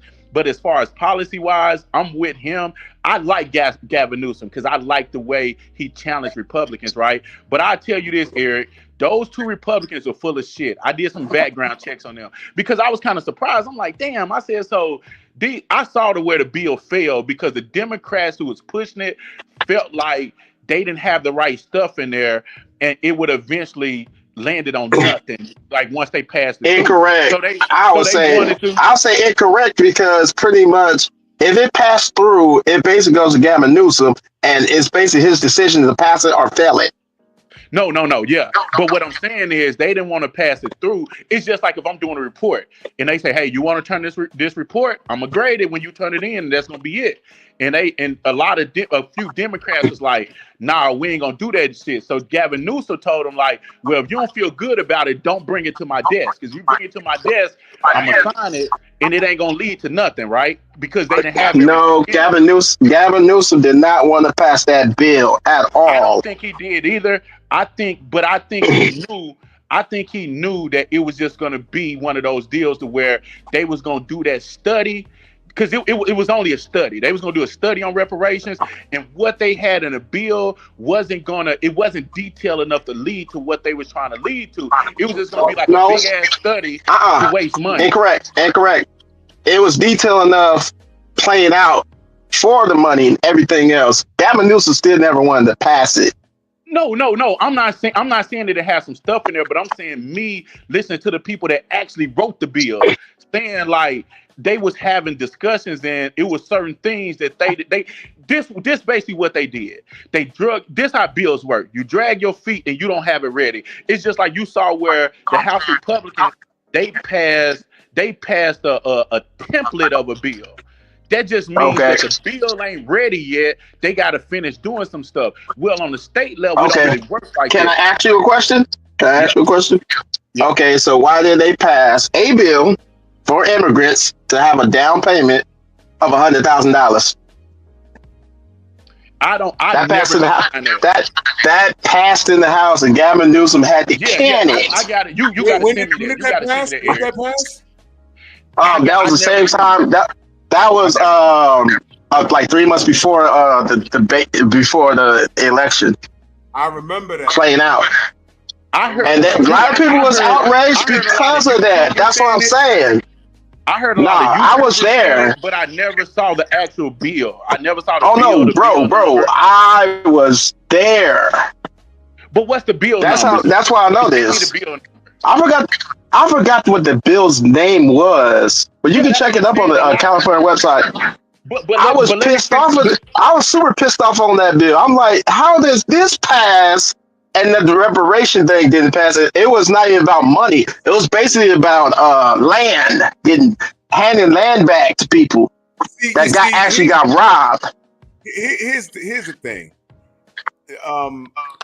What frightened a lot of Americans, and Black Americans in particular, with Kamala and Biden, as much good as they did do this migrant thing, we didn't understand what they were doing until these guys started turning up in our neighborhoods, and they were eating up a lot of the financial resources, and then we were just sitting here left saying, "Yo, we're having our reparations, where's our money?" Hey, Drew, let me ask you something. Let me show you how they play games. Let me ask you something. What Mexican city does New York border? It doesn't border one, do it. The Mexican city, like Mexico, does it border anywhere in Mexico? Oh no. No, New York doesn't do it. It doesn't at all. Illinois doesn't border Mexico. California is the only one. So Eric, you might have an argument that California is the only one. I California, live here in it's Phoenix. California, Texas, New Mexico, and Arizona. Exactly. That's really all the borders. So here's the game that was played, right, Drew? So you got DeSantis, who was a Republican governor in Florida. You have a lot of immigrants turn up there, like Cubans and Haitians and people like that turn up in Florida. Then you have Kemp in Georgia. So as those immigrants turn up in Florida, they kind of make their way up to Georgia, right? And then you had the governor of Texas, who is also a Republican, right? So what they did is this. If you don't take my word for it, Drew and Eric, just go look this up when y'all get out the Eric, car. mute real quick, and unmute when you Go. ready to speak. Yeah, go ahead. Go ahead. So Eric, when you and Drew get out the car, y'all go research real quick and see. So what happened was these immigrants were these illegal immigrants was turning up in these Republican states. And if you remember the news, they was like, hey, y'all sanctuary cities, so we're gonna start busting them up to y'all. So if you remember, DeSantis, Kemp, and Texas Governor Abbott was busting immigrants to New York, flying them out to California, flying them out to Chicago, to sanctuary cities. It was a political game they was playing. It was a political game. So so when these immigrants get to your city, they know these cities they are sanctuary cities. So they just not gonna turn them away and send them back, because the law says you have to take them in, house them, feed them until they get their day in court. And that's the whole key. So it wasn't a Democrat doing it to you as much as a Republican playing a game. It's just like when Biden and Kamala and the Democrats did a bipartisan bill with all the Republicans to shut down the border in 2023, to shut everything down. Trump came out. Check this out. Let me, because I like to keep it so simple here. Yeah. You got siblings, right? Yes. Are you the oldest? Middle child.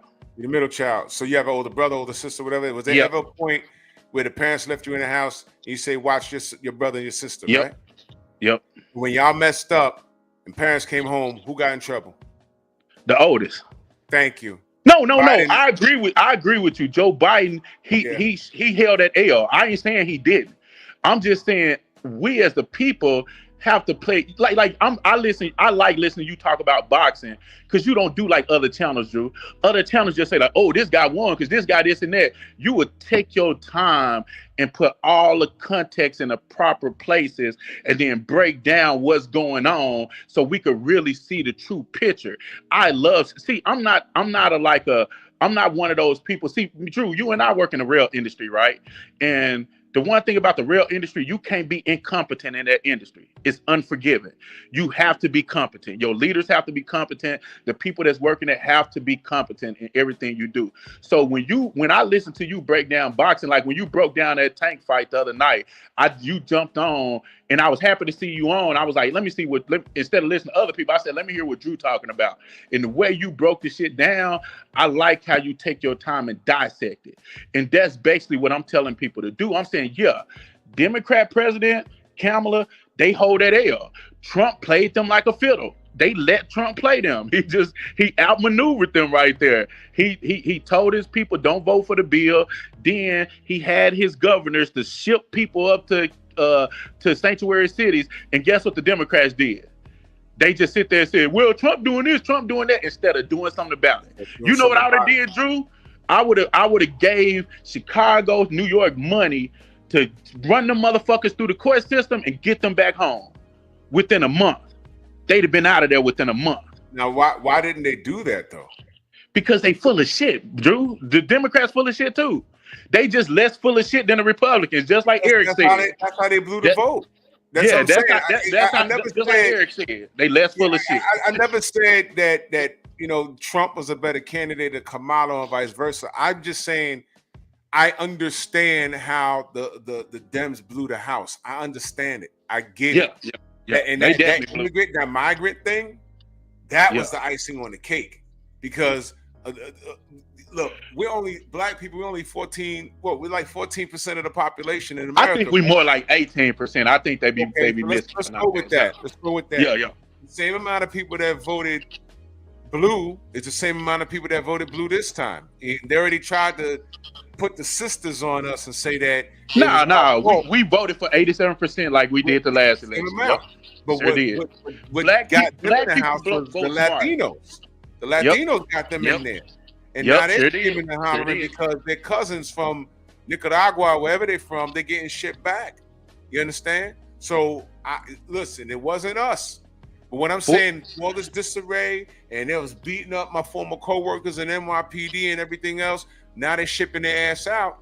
You know what I mean? And Eric, my damn mayor, you know, he was Eric Adams. Eric a damn fool. He got y'all some Negroes the other day, didn't he? We ain't gonna feel it now, but he said we done spent billions housing these people, and we with unions. I'm a big union guy, you know. They're like, yo, when it comes time to bargain for cost of living raises and stuff like that, there ain't gonna be no money to give us. I'm like, what you gonna do? Stop inflation in the city? Stop inflation in the state of New York? You gotta do something, man. Yeah. You understand what I'm saying? So I mean, like, we were mad. New York did get fucked, Drew. They got fucked pretty bad. And that's why Chicago got screwed over too. Chicago and New York. I think Baltimore. You know what I'm saying? All of these cities, and that's where the Republicans lost it. I mean, the Democrats. That's where they lost it. So I'm not saying that Trump is better than Kamala. I'm saying I understand why this happened. Yeah, it's all marketing, right, Drew? Because everybody's not going to break down politics like you, myself, and Eric.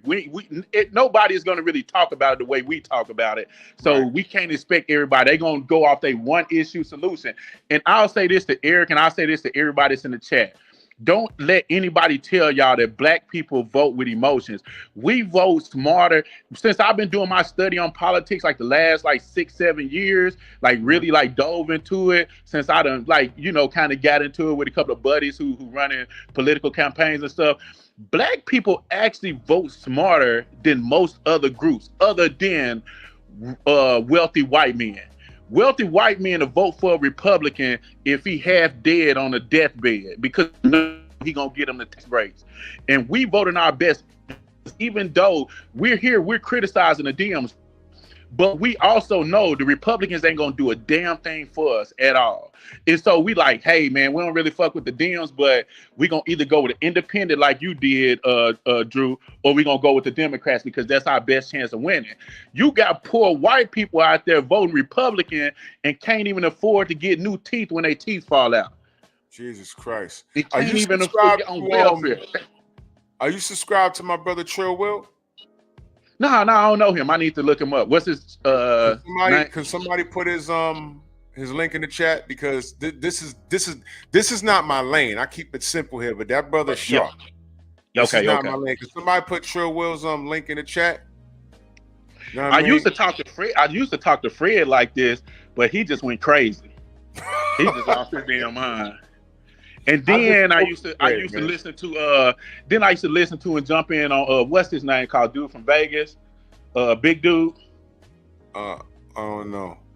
You know, he break down fights, man. He damn, what's his name? I would listen to he started going in on y'all, and I felt like he just started attacking black, the LDBC a lot. And I just felt like Uncle it was Rick, come up, Uncle Rick. Oh, I think I know you're talking about. I don't fuck with that guy. That guy's a nut. Yeah, that's what I was saying. Yeah, when he started talking shit about y'all, I just kind of broke away from, because I'm like, man, you doing that stupid shit now, because these dudes ain't doing shit to you. Mad because they like other black fighters. You know what I'm saying? Like, how the hell you mad because they support black fighters? Like, come on, man. Yeah, we became villains. Just because it's a clusterfuck, man. I mean, it's sickening. I ain't got time to go back and forth with black people. You know what I'm saying? Yeah, if they want to feel a certain way, I simply just don't do it. I'm gonna put Rick is about to pull up so we can have a conversation in a private chat. I'm putting Trill Will's Okay, cool. Make Eric, sure you man, I pass that. appreciate that conversation. Eric, I'm gonna listen to what. Go ahead. Oh, no problem, G. Yeah, well, Rick, he's about to join the panel in a minute. You know, he's gonna come up. All right. Yeah. You know, my thing with Eric, mute for a second. Okay, gotcha. Yeah. My thing, you know, I'm not a political genius. There's just certain things that oh, he fell off. There's just certain things that I see in all the simplicity, and it made me ask questions. You know, why Nah, are we funding a country that got Nazis in it? And that bothered me. You know, you're why right. You're are right. we funding migrants? Why are we showing them all this love? You know, we showing these cats all this love, and they were over here literally robbing people. You know what I'm saying? My Yep. wife goes into work, and I had to tell her, yo, I mean, look, you run up on my wife, listen, I'm just gonna say legal carry. She will knock Yeah. your shit back. You know what I'm saying? But not everybody has that luxury. It was the New York started to revert back to what it used to be in the 80s. Y'all have no idea. Now, I just saw a documentary on New York in the '80s, and I was like, "Damn, I didn't know New York had gotten that Bro, bad." it was rough. It was sink or Yeah. swim out here. Yeah. It was sink or swim out here. You needed to have hands. That's why New Yorkers have a reputation of being different. Even the women have a reputation of being different because we had them. You know what I'm saying? I've seen people attempt to rob a person. They get tuned up, and there was no police. You want to know what's crazy? I was in a bar one time. I was living in Texas, and it was this dude from New York in there with his old lady, and me and my old lady was in there, and we were looking on TV, and they was talking about stop and frisk, right? Yeah. And I was telling the guy, I said, man, I don't see why they making a big deal out of it. That's really nothing. And he kind of broke down to me how he said, where you from? I said, I'm from Arkansas. So in Arkansas, we like in the country. So you don't really see too many cops and nothing like that. He said, well, I grew up in New York. He said, I would have a cop to stop and frisk me like 2-3 days a week, you know, trying to fuck with me and shit every day. And he started telling me stories. And I was like, damn, man, we the same age, but we grew up in two different worlds. Because I grew up in a country-ass town, running around in the streets, no shoes on, and y'all grew up in the city. Question and frisk. Let me tell you about it, and I'm gonna give it to my brother Rick in a second. Let me tell you about it. We had David Dinkins, who was a black mayor, mid-90s, right? Yeah. And we all celebrated. You know, he got in by way of tribalism. But I'm gonna tell you something. I was a teenager in the 90s, a young man, and there was so many gangs out here. The Decepticons. There wasn't no Bloods and Crips out here yet. There was something called, you know, the Latin Kings and Nietas. Black Spades were just now fading out, but there was a lot of gangs. Everyone had a box cutter. So again, it was sink or swim out here. What happened was when Mayor Dinkins, a guy named Rudolph Giuliani ran, and he went off this saying the Knights belong to us, and he was pro-cop. And the issue, well, there was an issue there because to be pro-cop is to be deemed as racist. But the reality was he made the streets safer. You know why? Because of stop, question, and frisk. I know for a fact there was a lot of guys running around with 22s in their boots. You heard in Biggie songs, or got the deuce in my boots. People really doing that. Like if you would be on the train by yourself and there was 4 guys there, they would just jump you for the fun of it. And what happened was when Giuliani, you know, he said, "Yeah, I want more police enforcement here, and here." And there was a high turnover rate of police officers being hired. The trade-off is a lot of those cops that took the NYPD job, they're not from the city. They're from like Long Island, Suffolk County, Nassau County, and the only thing they know about the 5 boroughs is what they see on TV, or when their parents took them to Times Square to watch the ball drop or go see a Broadway play. So they're not around black people. Yeah. So you had a bunch of white faces in Brooklyn, in the South Bronx and stuff. My girl lived in the South Bronx, my ex, right? I left her house on Sheridan Avenue. I left her house. I made a damn turn. I got stopped, questioned, and frisked. I walked up 169th Street, made another turn. I got stopped, questioned, and frisked by another 2 cops. Went downstairs to the D train before I got on the train. And I said, yo, come on. This in one night? In what, dude, she lived a block from the fucking train. Damn. And 6 cops, because they're never by themselves. It's always the dual patrol. I was like, by the time I got downstairs, I said, yo, you kidding me? They was like, what's the problem? I said, yo, 4 of your damn co-workers. I said, I just left my girl's house. Literally 20, it don't take 20 minutes to walk up the block and turn the corner. But fucking with y'all, well, y'all fucking with me, it was annoying. But the trade-off was there were less violence on the street. So it's always a trade-off. A trade-off, yeah. I'm not a street dude, but I fit the mold and I get it. Because the trade-off was when Dinkins was in office, I'd have had to do a light jog to the train and hope that I didn't have to fight on the way over there. So let me ask you, which one do you prefer? Was the trade-off worth it, or do you feel like maybe a lot of kids got put into the system by it? What's the trade-off? Well, in my opinion, it was worth it. Did I like what the cops had to say to me all the time? No. But they never tried to plan anything on you? They never tried to plan anything on you? No, that was rare. That was in Manhattan, in the Dirty 30 precinct. There's a whole documentary on the Dirty 30 precinct. That was Amsterdam Avenue and Washington Heights and Spanish Harlem. Them niggas was dirty. But I would rather deal with the police than be fighting for my life. If you see a guy my age in New York and they got that scar on their face, they got cut by a gang initiation. Imagine just walking home from school and someone just cut you like they in jail. Now you got a $150 right here. Damn. That's what it was. So I would rather deal with the police than get a $150. Uncle Rick in the building, salute, brother. Now I see why y'all catch so hard, man. Like that, man. Crazy, it was rough. Dude. Man, I was around there dipping buckets in the disc catching car legs, man. Ricky, what's good, Ricky? I'm good, bro. How you been, man? I'm chilling, baby. What's good? Ain't shit. I just wanted to see where y'all was at the conversation. What I missed. I wanted to address what Rob was saying about the what you call it, the cities. Yeah, the sanctuary cities. Yeah, look, I think the biggest problem when it comes to Negroes in politics is no one that ever want to ask the question why. Right?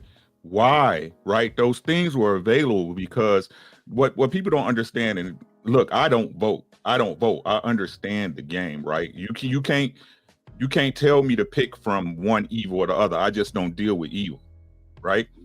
What we have to learn is that these things are business. Politics is business. And what you do is you position yourself depending on who's in office so you can take advantage of the policies that are going to arise, right? So with the Democrats, with what happened with the sanctuary cities is that, again, because Congress and whoever else voted for those illegals to come in without paperwork, right? To even sit in a sanctuary city. Don't y'all understand that that's treason against America? But those are immigration policies that have been on the book for like 60 years. No. Like 60 years. No. It's the interpretation of the policies. That's the problem, right? This is where lawyers play. This is the gray area, right? So again, why is it that the interpretation was open that the Democrats can even take advantage of that situation? Well, the Democrats are not taking advantage of it. It's just one of those things to where people can come to our borders and seek asylum. So if they come to the border here, like I live in Arizona, right on the border. I live next to border agents. If they come here and they say, hey, we're in trouble in El Salvador and we're seeking asylum by law, not by some politician or something like that, by a law that's been on the book for 50, 60 years, we have to take them in legally and say, hey, house them until we could get them their day in court so they could plead their case. That's what we have to do. That's why I was telling Drew that the answer is, and what people don't ever want to say is go to our politicians and say, change their fucking immigration law. Change the fucking laws on immigration and seeking asylum, and we could fix this shit just by policy change. We could fix it. Because if you say no more seeking asylum, then as soon as they get to that border, you just turn their ass around and tell them to go home. But at the they border, gonna come to the border. They gonna come. Of course. Yeah. So again, right? When you say that they're not taking advantage of the situation, how can you not say that when it was the Democratic Party who opened the borders up completely? How did they open the borders up completely? So you are you telling me right now that they did not that the Democratic Party did not weaken the border patrol, pull everybody off the border, and let the immigrants through? I ain't gonna say illegal, right? I'm gonna say the immigrants through without any screening process. No, there was a screening process. The only thing is the Democrats would just say, like, hey, we're going to follow the law. No different from, and what Trump did that was different, he used COVID to say, hey, because COVID is going on, we're not going to let anybody in. So you saw a dip in his entries because what COVID was going on, he used it as a national emergency. Now, before COVID hit, Trump had just as many crossings as the Democrats did in his first 2 years. So it's not the Democrats that said open up the border, close the border. No, actually, you remember last month when Mexico said we're going to deploy 10,000 troops to the border, fucking with Trump. And then we found out that Biden had already 2 years ago had Mexico to deploy 15,000 troops to the border to stop people from coming in. So it's just one of those things to where like Obama let a lot of people in, but he also deported more people. Obama was the first ICE president, man. Yeah, Obama was the deporter in chief, but the same amount of people came across. That's what I'm saying, because he followed the law. He just sent their ass back home. He got them through the system and sent their ass back home. That's why he was the deporter in chief. So again, you're not making any sense to me when you say these things, and no disrespect, right? But again, if the border was used to process you don't make any sense to me by saying the Democrats open up the border. They can't call somebody and say, hey, open the border up. That ain't how it works. It's the law. How does it work then? It's just the laws. It's like if 10,000 people show up to the border and the Democrats or the Republicans say, hey, these is on the laws, they're going to come in. That's what's going to happen. Right. So what's the difference then? I need you to clarify for me, the right? Republicans, both parties do that. That's what I'm saying. Sir, hold on. Both parties do that. Could you please hold on, right? What I'm asking you is this, right? So you just said yourself, right, that Trump closed the border when it came to COVID, right? He didn't close the border. He reduced the crossings because he could use a national emergency Okay. Yeah. So however you want to word it, right? So it's Trump. Ain't how word is what it is. Is what it is. Okay, that's fine. Yeah. So right now with the border, why is the crossings less than it was when Biden was in office? Why is it less? They went down under Biden his last 6-7 months because they finally got a bill passed. So what was it? What was the action that gave not just us the understanding, right, but the immigrants the understanding that they can flood into the American market? Then what was the catalyst that was so different between Obama or Biden or Trump? It wasn't a catalyst. They just came in. You know the difference, the way Biden reduced them, the way Biden reduced it. Hold on. Let me ask you a question. The way Biden reduced it in the last 6 months is he went to Congress to pass a bill in 2022, and the Republicans did not vote for it, and they didn't pass because what the Border Patrol was telling them is they needed more resources to catch more people instead of having illegal crossings, right? They needed more resources to catch more people, because if you have the people that do it the right way, they gonna come to the border and seek asylum. Them the only ones we're counting, right? Because that's the only ones we can count. But the motherfuckers that's coming over here, sneaking over here, we can't count them because we don't know that they coming over here because they sneaking in here.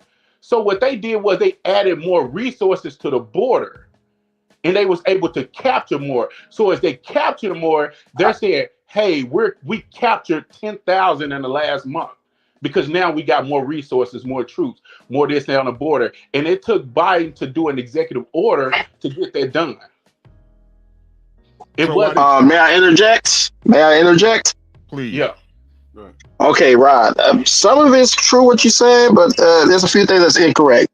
And Uncle Rick was on point when he basically asked you about the beginning of Biden's presidency. You know that he actually filled out an executive order to allow the immigrants to come in. and lower down border security anyway in the first place? What executive order did he fill out? Go, you mute your Look, phone. Go find executive order. You could easily bro, Google if it you and then send me the number. you can look it on Congress. You can look it on Bro, Congress.com. I don't have to look He, at it because it yes, doesn't bro, exist. yes, you do, bro. No president in history. This He is signed crazy, a hundred Eric. You know how this is crazy. policies What you're to saying is remove like it. if a football coach with the game on the line told the quarterback with in field He goal range to did, kick the game when bro. they're going to That's run the out the thing. football. He did. He didn't do He that, man. did. Yes, he did. Go And find executive order and tell us the he even executive order mentioned it number. in his own policies that that's what he was going to do. Hey, One at a Eric, time. One at a let time, me y'all. tell you something about me, Eric. I'm the type of person where, and Drew know this, because I'm a manager in the real industry. I'm about data. I'm about doing stuff that way. I don't listen to people that just say stuff just to say it. If you tell me that a quarterback is shooting a hoop, I'm just gonna laugh at you because that's how you sound to me. Okay. Something You like could, that wouldn't exist. But Eric, I'm also the type of person that if you can prove to me that it exists, you go get the executive order, the executive number. I got my laptop up right now. I'll look it up and I'll tell you you're right. I'll tell you I'm wrong. bro, I'm If you can telling go you the get the truth on executive this. order. It was on his first day. He signed like 100 policies that basically messed up Trump's border because the border was completely secured before he got in office. And on the first day when he got in office, he basically messed up 100 of Trump's policies, and he explained this in his when he was campaigning on his first presidency. And I read his policies. I'm like, okay, he really wants to open the border up to the T. And You the keep saying you main read the one, policy, but what listen, it said, what policy? listen, please. Okay, when he talked to this is the crucial. This what made me not vote for Biden at all was when he talked to the Black Caucus. Right, that meeting, he explained what he was going to do, and that's exactly what he did. And Uncle Rick is telling you the truth on that, bro. Right? Uncle Rick just told me ask him No, a question. I'm not going to even. Rick ain't even said nothing. Uh, Rick sound intelligent as hell. Because everything I'm Rick is asking good questions. I I'm respect what he's I'm asking. not even But saying. Eric, I'm not trying to disrespect you, but you just saying stuff.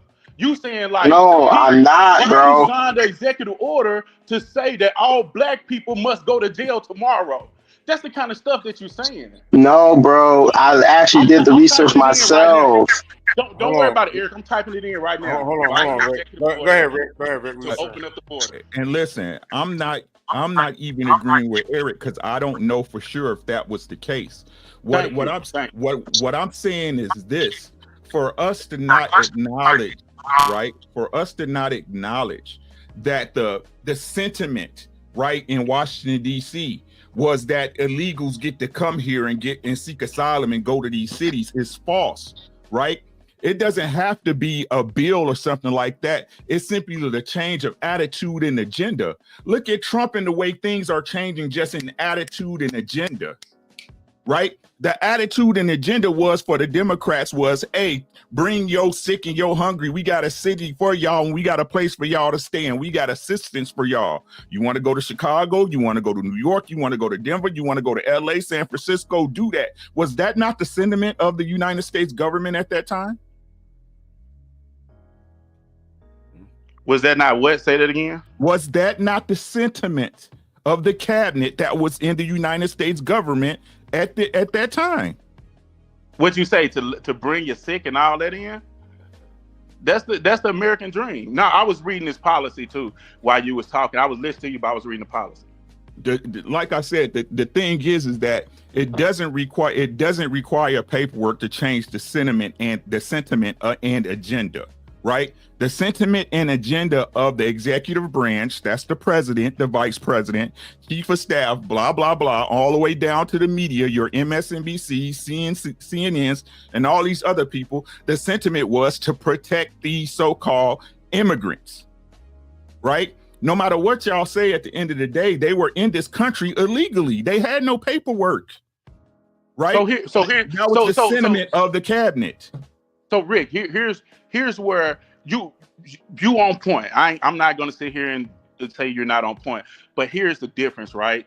So what Trump is doing right now, he's going around and he, like you said, he's catching all the illegals. Nothing different from what Joe Biden did, nothing different from what Obama did, and he's deporting them. He's just doing it in a way where he's flossing it every day. It's just like if every time you score a basket, you throw up your hands, you say, I'm the greatest ever. And then I score 2 baskets and I just run down court and act like nothing ever happened. That's the only difference. You just know it because he's doing it. He's not going in there from the people that's seeking asylum and saying, hey, you can't be here. He's allowed them by law. He has to allow them to get their day in court. So guess what's going to happen? He's going to continue to allow those people to sit here and eat off our tax dollars until they get their day in court. That's not going to change. That is not going to change. Can y'all see the screen? It got to focus. Yeah. There you go. What that say? You remember when Joe Biden and Democrats said they needed a border bill to secure the border? President Trump did this in 4 weeks. All it took was a sentiment change. All it took was an agenda change. That's it.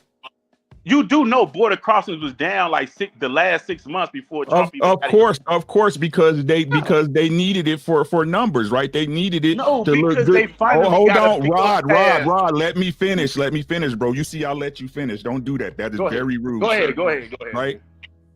They did it because it was time to run. They did it because 6 months. You said 6 months before the presidency, right? So let me ask you something, Uncle Rick. So let me ask you something. So when they proposed a bill based off what the Border Patrol people said in 2022, and they got agreements from enough Republicans and enough Democrats to pass the bill, and then in the last minute, Trump came in and said, do not give the Democrats that win. We're going to run on a border issue. And the Republicans who had agreed to the bill in principle then backed out when it was time to vote. So that was 2022. So then what Biden had to then do is go back and create an executive order at the beginning of 2023, at the middle of 2023, to get more resources at the border and get Congress to give him more money because Congress holds the purse bill. So now he got to go to Congress and say, hey, I need this much money. So he did that in 2023 and it was implemented. So then, like any other bill, it's lag in there. So when you start to see the decline, over the last 6 or 7 months of border crossings. But what I'm saying is nothing has changed from the seeking asylum. That is law. You can't change that. The only difference is now Joe Biden has more resources at the border, so now you could capture more people trying to sneak into the country without seeking asylum. Asylum ain't illegal. It ain't illegal. I think that's a fair assessment. So let me read this to you real quick. I just looked at a policy. So Trump crossings was at the same amount as Obama all the way up into March of 2020. At the beginning of COVID pandemic, the Trump administration invoked Title 42, a controversial statute that's meant to say, as a public health measure, we need to swiftly stop immigrants from coming in and seeking asylum. So that's what helped him reduce the border crossings. An emergency statute of Title 42 that stopped the border. He didn't do anything special. Right. So why? You're exactly right. So when Biden got in and it spiked back up after COVID went up, he had to get resources to bring it back down. He didn't have a pandemic. He didn't have a Title 42. He couldn't run a Title 42. Obama didn't have a pandemic. He couldn't run a Title 42, Biden. No, you have to use some type of emergency to overrule the law, because it's the law of the land. Right, You can't just. Hold on, bro. Hold on, Rod. Right, but the president has the power to invoke emergencies, correct? Yeah, they do have the national emergency. Yeah. The war on drugs was a national emergency, wasn't it? What you think? Wasn't the war on drugs a national emergency? Yeah, because people was dying in the street. Right. Wasn't the war on crime a national emergency? Yeah, it was. Yeah, right. I agree. So again, my shit is circular because it's true, right? They had the power to do it at all the time. It just wasn't in their agenda. You can't just do it all the time. Like, think about this time. I'm gonna give you a good example. In Project 2025, And Trump said on day one, he was going to declare a national emergency to just remove any immigrants out the country. We're in day 42. He hadn't invoked that national emergency yet. You want to know why? Because the judges and the courts and the people and the politicians told him, you just can't do a national emergency just because you want to do it. Because you're the president. It's got to be a real, true national emergency. It's got to be a pandemic. You got to show where people are dying in the streets. You got to show where things are happening.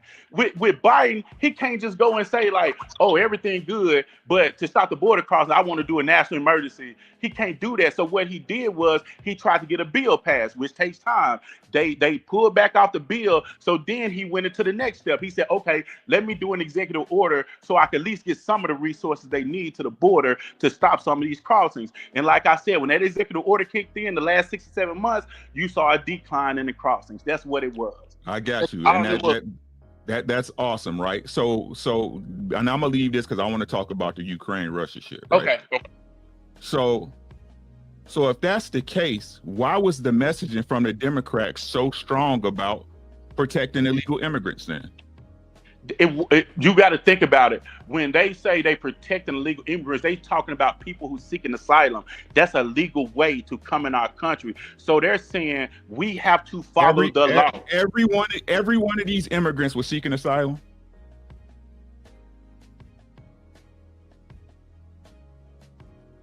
Let's move on. What's y'all understanding of the Russia? What's y'all understanding of the Russia-Ukraine war? What's y'all understanding? Well, Rob was cooking on it. I don't want nothing to do with it. And like I said, I keep it simple here.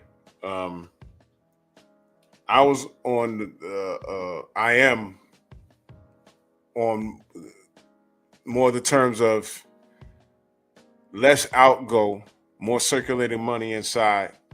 And I voted for Dr. Cornel West because I wanted to discuss reparations. And we can't do that spending billions of dollars on migrants and protecting the goddamn Ukraine. Now, there's a reason, and Rod explained it, that why we're protecting the Ukraine, because, the last person to march through one country and us not do anything kept doing it, and we ended up in the World War, and his name was Adolf Hitler. You know what I mean? So if Putin's on that type of time and they feel they need to stop him, then that's if that's what it is. As of late, I saw Trump take a diplomatic approach, and he basically said what I have in the title: we've enabled you to be a tough guy. We're going to stop killing each other. We're going to go a more diplomatic route. We're going to be civil with this. Stop killing people. I'm going to stop sending my tanks and stuff over there for you to stop, for you to be fighting Putin. You're going to be doing it. Brother Rod said, we're doing that to hoping that Putin gets tired. My thought behind that is, what if this dude just is that ignorant that he don't know how to stop? You understand? That's a problem for me. So, Question. Yeah, go ahead, bro. Honestly, I'm talking about you knowing, not somebody told you. Not a narrative. When's the last time Russia did anything to America since the Cold War? Not since Nikolai Volkov snuffed Hulk Hogan, and that was 1986. Right. Really 1991, right? Because that's when the president then, right? They made an accord with George H. Bush. Yeah. Right? About NATO not pushing east, right? Do we all have the understanding that NATO before today was the United States of America mainly? Pretty much. Right? So I'm gonna show my age, Drew. You remember the Cuban Missile Crisis? Yes, I was a kid. Cuban Missile Crisis. Wait, whoa, you said Cuban Missile Crisis? Cuban Missile Crisis back in 60. No. Right? No. Right. What year was that? I said I was a kid. It was back when JFK was president, right? Oh, so I wasn't even around. I'm talking about I was a kid. Hell no. Right. I'm showing my years, right? Yeah. Back when the Cuban Missile Crisis hit, right? The USSR, the Soviet Union, right? USSR, now Russia, right? They was trying to place nuclear warheads in Cuba, 80 miles off the Florida coast. Yeah, I remember that. And I remember what JFK said. Right? It was the Bay of Pigs incident. You remember that? Yeah, I know you heard about that. I learned it. So it's this narrative, right? It's this narrative that Russia attacked, right?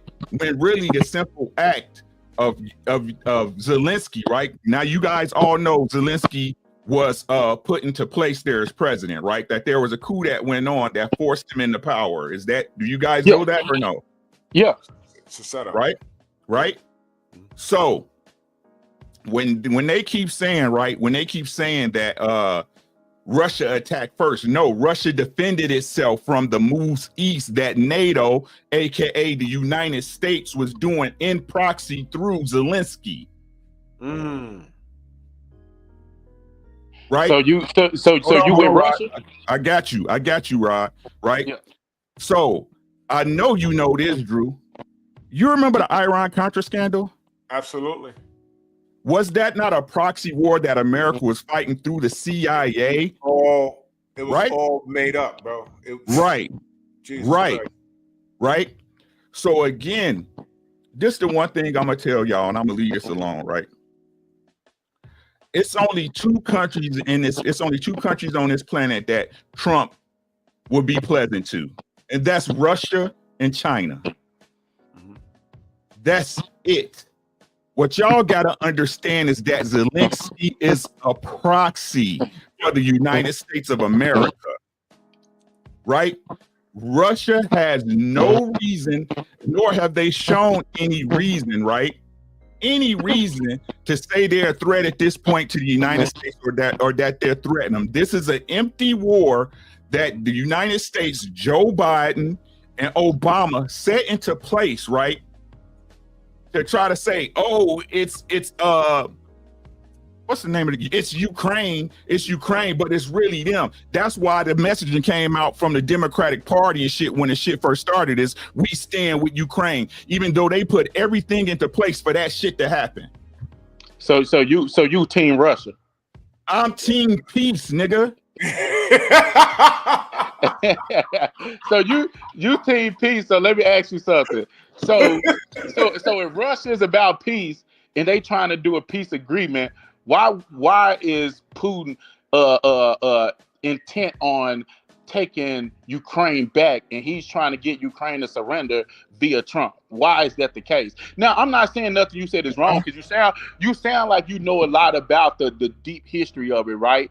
The only thing and I listen to you because I'm gonna step back and I heard everything you said. I'm gonna add it to my knowledge base what you just said because that's why we're here to learn from each other. But at the same time, I know this.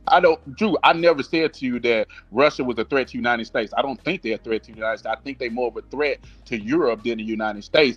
I just think the United States, as you just said, Uncle Rick, the United States used them as a front. What I tell you earlier, Drew, I said it's like if your homeboy live across the street from your op and you the United States and you put, your team, your members over there at his house so you could watch your op across the street. And if your op do anything, you right there to attack him. Or if you want to take something from your op, you can attack him. I explained it the same way you explained it, except it seemed like you know a little bit more about the military tactics from an intelligence standpoint as well as from a historical standpoint. So you're military, right? Yes, sir. Okay. Yeah, I can see to you on that, Rick, because you kind of gave me some more information to put in my knowledge base. And let me hip you to the game that's going on right now, right? Yeah. What Trump is trying to do is double dip, and I'm not mad at him, right? Yeah. Because if we being honest about the conversation, right? What leverage does Ukraine have with Russia, really? Shit. Their manpower, United States protection said exactly right. So that's what Trump like. You better come fuck with me, my boy. Yeah. Right. Drew, did I not tell you that? Give me a second. Zelensky should have kissed the ring. I told you. Give me a second. Right. Give me a second. Go watch the tape with him and Zelensky. Right. Zelensky is wanting Trump to honor deals that Biden made. Yeah. Yep. That's why he come. Where's my money? Where's my money? I want these guarantees. I was guaranteed these things. You did that. It's a new sheriff in town, nigga. Yep. right?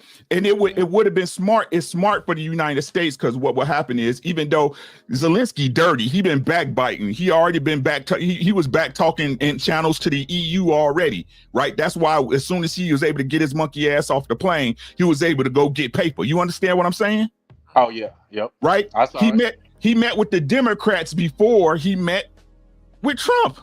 No, he had more favor than the Democrats. No doubt about that. Right. Because the Democrats hate Putin. They hate Putin. It's not they hate Putin. They hate Trump more. Yep. Right. All this dictatorship shit. That's just all this shit that the Democrats been lying to about the Russians that the Russians ain't had shit about for the last 4 years. Right. Last 8 years. Right. So this is what Putin wants, y'all. Let me skip. Putin wants to be able to do business with the world. That's it. That's it. That's all Putin wants to do. Get these fucking sanctions off me so I can do business with the world. And that's what y'all don't understand. This is just business. Right? Yeah, and Trump lined up to drop some of those sanctions. And I agree with you, Rick. I just don't trust fucking Putin, man. I'm gonna be honest with you. It ain't got nothing to do. It ain't got nothing to do with the Democrats. My wife's husband was some type of high level military dude, and he broke the shit down to me like you breaking it down, but he broke it down to me even more. And he said, although, like you said, the sanctions are on Putin, that's putting like a muzzle on him. He said at the same time he don't trust Putin. He don't trust him fully. Because he could say one thing and do something else. You don't know what he's capable of. You don't know what he has planned. So that's the only thing I'm saying. I'm not saying you're wrong about anything. Right. No, and that's a fear that's a healthy fear everybody should have, right? But would you rather go up against Putin by yourself, right? Or you have business interests in your country with the U.S. where if they at that point, there's no lie saying, "Oh, Zelensky by itself," right? Because if so let's say if right now Russia went all out on Ukraine, right? Balls to the walls, right? The U.S. can't come out and say, "Oh, Zelensky was our guy. We the one who put him there. He's representing us," right? Because then we fucked up in the game, right? Exactly. But if we're there doing business, right? American business in that country, right? Well, not only do Ukraine reap rewards, right? From what's going on with the business there, tax dollars, funding, back slush money, how the shit go here right now that y'all know been going on for years. But when y'all hear it, y'all act like it's strange and shit, right? We know shit been going on. We saw Hunter Biden in there getting paid. Give me a second, right? I'm old. I got to keep my thoughts together, right? Okay. Right? So not only that, but we will also capitalize, right? That's more money coming to us. We got business getting labor at a cheaper rate, right? No tariffs in between us, bullshit, right? But not only that, Trump would look great to the world, right? And then also Russia be able to be like, look what we made them do. You see what I'm saying? Yep. So it's a win-win for everybody, but Zelensky too busy buying his girl $3 million Bugattis and houses in Aspen. No matter what y'all say, it's people dying out there. People dying. Why these motherfuckers talking about what you gonna give me? Yeah, that's true. That is true. My only issue, Rick, was that how the Republicans played the American people about the money that's been going over there. And I was just explaining to Drew how that money is in the budget. And I know without a doubt, because I worked for GE for 10 years, that a lot of that money is sent to companies in the U.S. to produce goods. It's not like they're sending them an $800 million check or something like that. It's money that's flowed through the United States to produce like certain equipment and certain machinery. And then we replace our new shit with the old shit and send it to them. That's how it's put out there. So if you actually look at a pie chart that they have, you know, that I think it was the New York Times or somebody did a study on where the money is going. It's like almost 85% of the money was circulated through the United States economy, and only like 15% went directly to them. Now, as far as all the tactical they say. Intelligence stuff. No, I know for a fact because no, you don't. That's a lie. I know managers. No, I'm gonna tell you this. I know managers at Lockheed who I do work with because a lot of them went over there from our manufacturing at GE. and they break down how shit like we finna hire 1,200 people. They break We down finna how do it's this and do supposed to that go, right? They because break down how it's of this and supposed to that. go. Like if that's the case, then we don't know where nothing goes. Like You you gotta don't. think about That's that the shit. whole point. We don't know That's where the whole nothing goes. point. Right. That's the whole point, But right? I truly don't think they just pissing money out the sky when Lockheed in the so-called recession go hire 600 Nothing. people in Fort Worth last year. I got you, bro. I don't think that's coincidence when it's been announced like, hey, we're finna do 300 new fighter jets for the war here, and we just got this funding from the government, and then the funding comes straight from that fund. That's what it is, right? You are absolutely right, right? You are absolutely right. So what you're saying is simply this, right? Continue to fuel the war machine, right? Exactly. Continue to fuel the war machine. Warmongering is good for everybody involved except the United States of America, right? Now it's actually good for us because it actually stimulates our economy some. How? Because they hire more people. How? I'm about to show you how. Okay, they hire more people, right? Which you pay what? And they pay more. Yep. And we pay taxes. No. Exactly, right? You pay income taxes, right? Yep. Not only that, if you ain't in Texas or Florida, you pay what else? State taxes. Right. So where's that money going?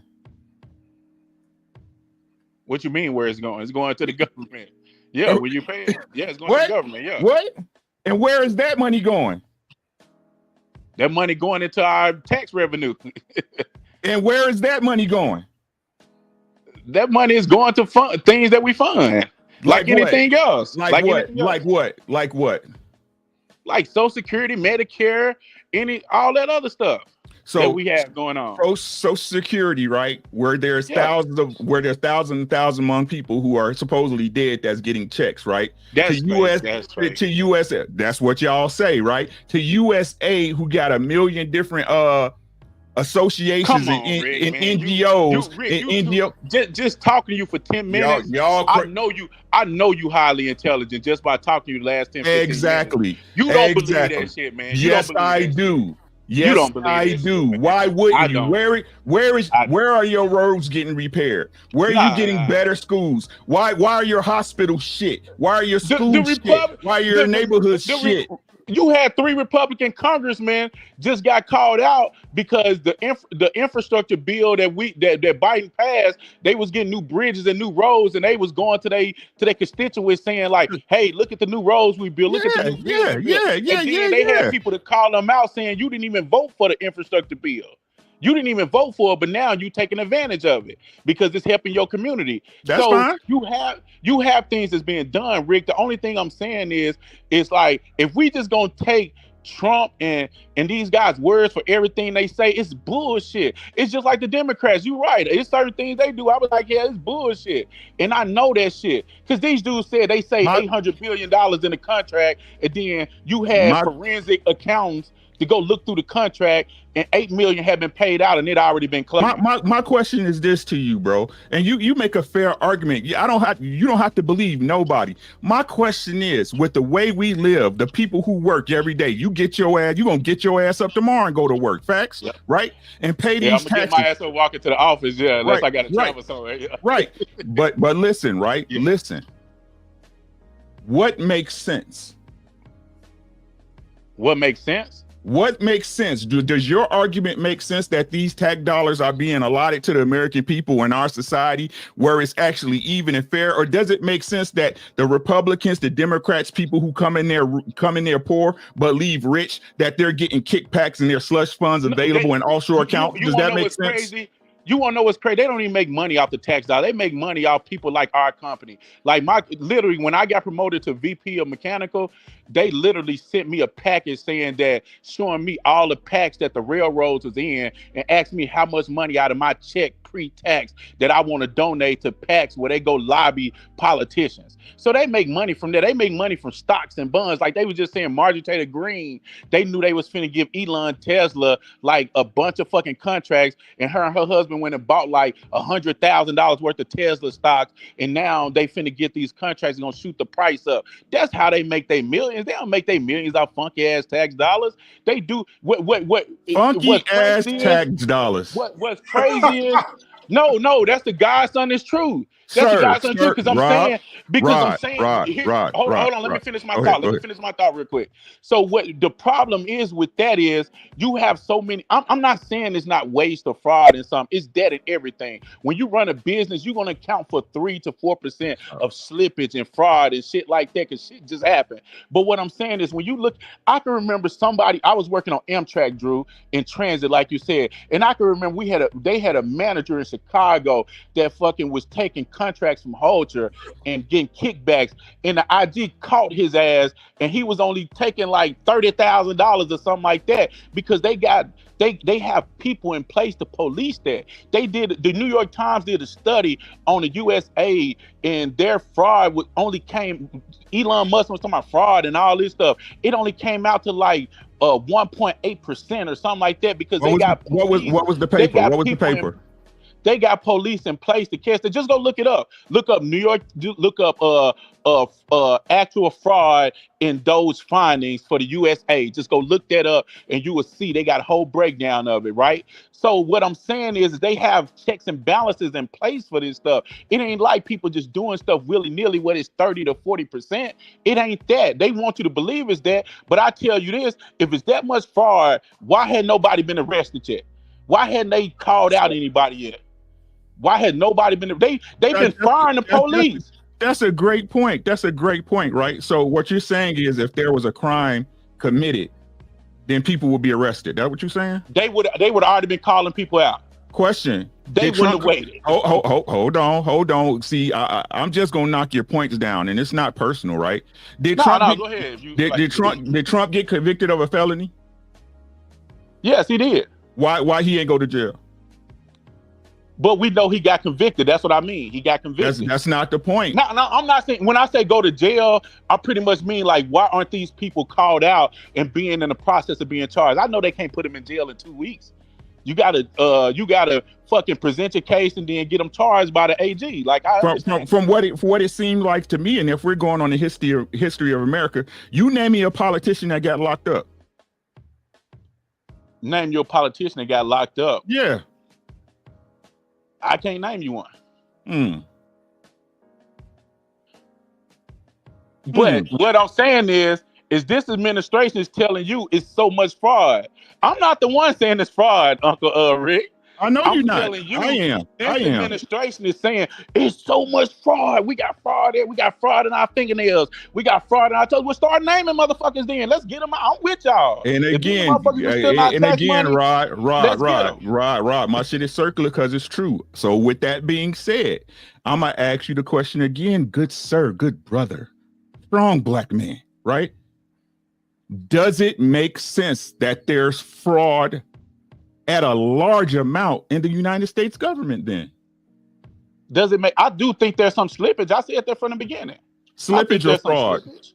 Slippage is $1, right? No, it's not $1. It's like, if you're talking about slippage, you're talking about maybe 1-2%. That's probably like that's like billions in the United States. We spend like 5 to 7 trillion a year.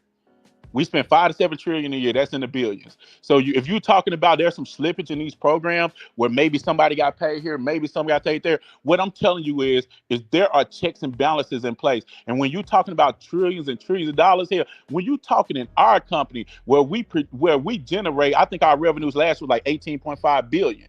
You're going to have like almost close to like 40-50 million dollars in slippage to where we overpaid for some, or we paid double on the contract, or this happened, or we had 2 contractors over here. You're going to have stuff like that. But we also have auditors in place to catch stuff like that, to catch as much as possible. So if we lose 50, those auditors might come in and bring back 30 or 25 based off what they find.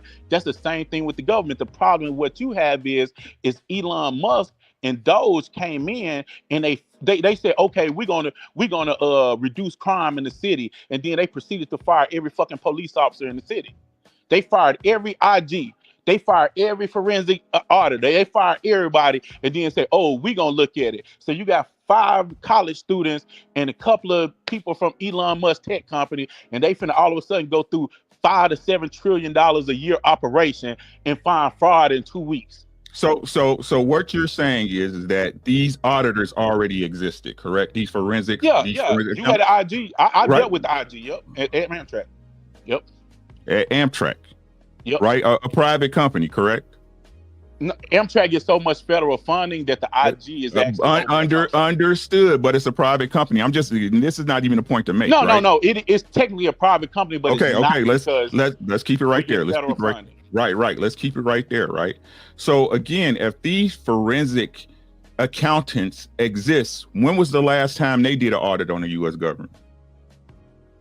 They do audits every year. That's why we When? know that the Pentagon. Hold on. That's how you think we know that the Pentagon ain't passed the audit in like 7 years, because the auditors are pressuring them, because as they Right. audit every year in and year out, they're not passing the audits. So again, right? If the audits aren't being passed year in and year out, who's not doing their job? That's what they're trying to find, is the fraud and stuff. Right That's what they now, gotta right? do. It's so- Right now it's so too, right? much- It's so much money in there, Uncle Rick. Right now too, though, right? What you say? Right now too, right? That's what they try. That's what Doe's trying to do right now too, right? No, those hadn't even looked. They haven't even looked at Department of Defense yet. That's the crazy thing. They went to USA. You moving the goalpost. You moving the goalpost. You moving the goalpost. No, right? no, I'm not moving the goalpost. What I'm saying We're is, talking about you said that's the what government. Doge is doing. We're I'm talking telling about the you, government as a whole, sir. Rick, correct? if me and you had a company, if me and you was Doge, and we say, hey man, we want to find where we can save money, the first thing we gonna do is say, hey man, USA has passed their audit the last 5 to 6 years. So in their findings, they like 1.8% of like slippage findings, right? Like loss prevention or whatever, something like that. So we like, but the DOD, they hadn't passed the audit in 6 years. So me and you, we're gonna, by natural logic, common sense, gonna say, let's start over there, because we probably gonna find more shit over there. So let's start over there in that place. That's what I'm saying. So they've been doing all this and they haven't found anything. Now you think about this. You say think about it from a common sense standpoint. If you're doing a forensic audit on a $5 to $7 trillion a year operation, do you think 15, I'll give you 15 people. 15 people could do that in 2 or 3 weeks. Yes. They ain't even logical, man. And I'm gonna say it would take you 18 months to do that. I'm gonna say this to you, and then I'm gonna let you have it, right? Yeah. What happened in the year 2008? What you mean? Talking about Obama getting Obama become president? What was the major thing that happened in the year 2008 that affected the world?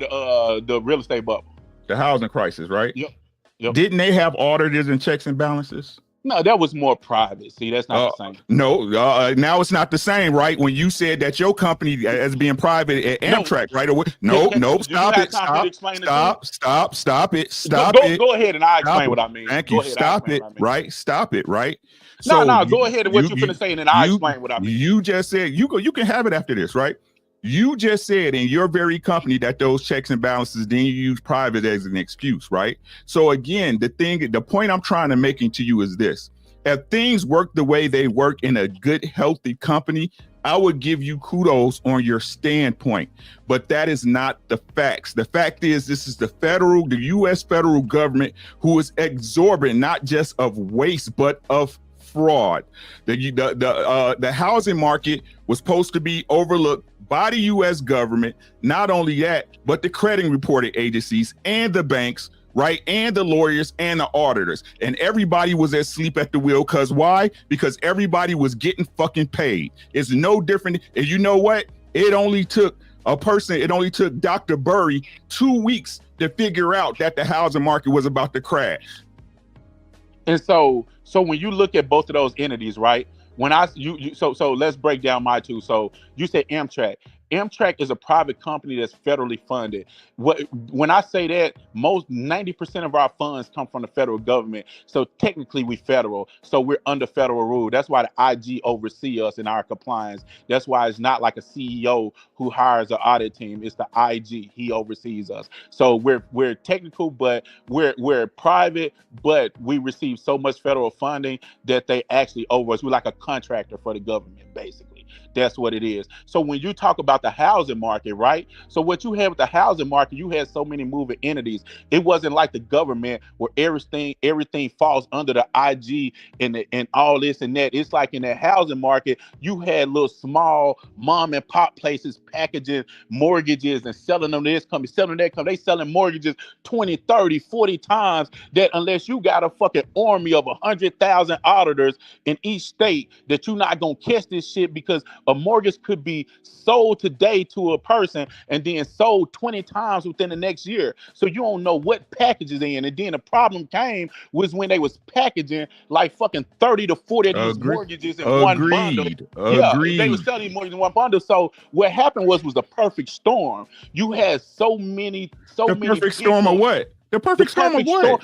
The perfect storm of so many bad loans going out that was being sold from mom and pop places. Let's go deeper than that. Let's go deeper. Let's go deeper than that. You moving past. Hold on. Let me finish my thought like you did, and I'll let you go. Mm-hmm. So what Dr. Burry found is what you said. He noticed that there was a lot of defaults on loans.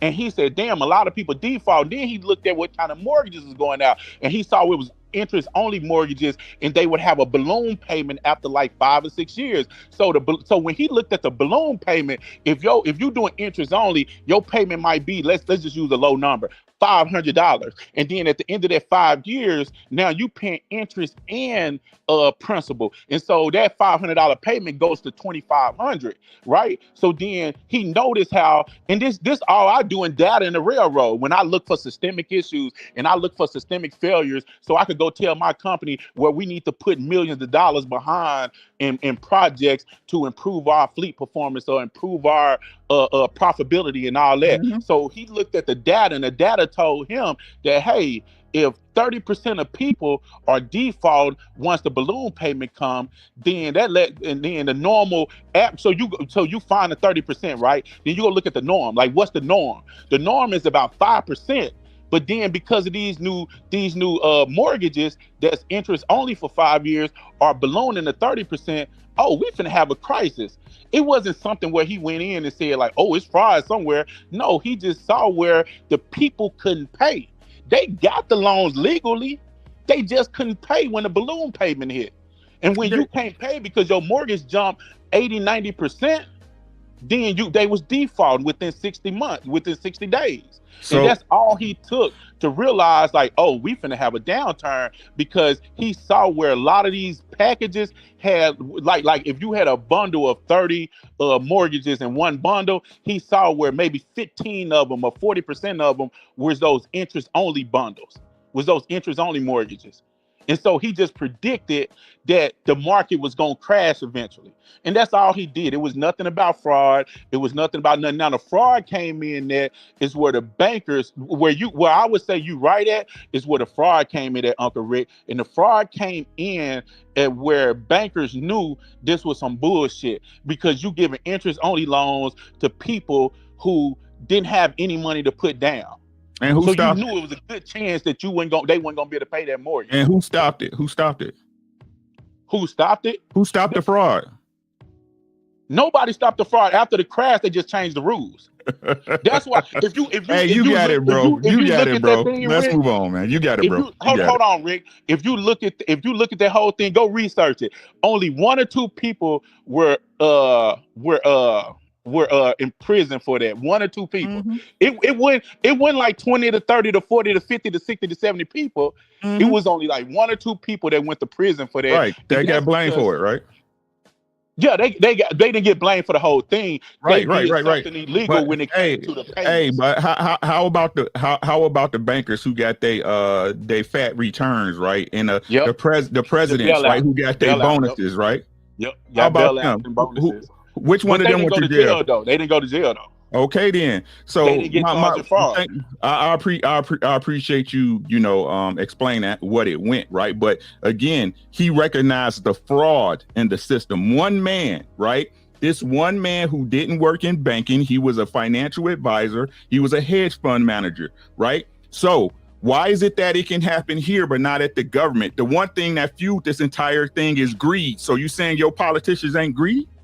I'm not saying that. I'm telling you there's some fraud in there. I'm telling you that I think there's some slippage in there. What I'm saying is that if let's say if Elon Musk would have ran this forensic scientist with real people, forensic audit with real people over 18 months, and then they would present a full report and say, hey, here's the full report, here's what we found, here's what the losses are, here's what this is. But when you come out and you just say, oh, we finding fraud everywhere because you just cutting shit, I can't take that serious. I'm just too logical for that. I know too much about data to understand that. I know too much about audits to understand that. You ain't found no fraud in that way. I'm not saying it's not fraud, but you ain't found it because it take longer than that. You ain't finna go in there and do no heart surgery in 10 minutes. You ain't finna convince me you finna do It heart took surgery Michael. in 10 minutes. Go read the book. It took Michael Burry 2 weeks. Michael Burry, but it wasn't fraud. He used Yes, this. What yes, he it did was is that fraud. it wasn't fraud. This is what he did. What do you If I call it? say, hold on, Rick. If I say, hey, like I work with locomotives, Drew, you understand locomotives. If I say, hey, man, we're having traction motor failures on our locomotives like crazy. I'm seeing a lot of failures. So they're gonna say, hey, go get the data. So I go look at the data and I collect all data. I say, hey, on DC traction motors, we had a 30% failure rate in the last 6 months. And then I go look at the previous 6 months and the failure rate was only 5%. So now I know it's something different. Like, damn, what the fuck going? What happened in the last like 6 months to make it jump 25%? So then I'm gonna go look at that data and say, hey, let me get in about 5 or 6 traction motors from this region, and then we're gonna do a teardown on them to see what's going wrong with them. And then when I look at it, I'm like, oh shit. And this actually happened when I was at GE.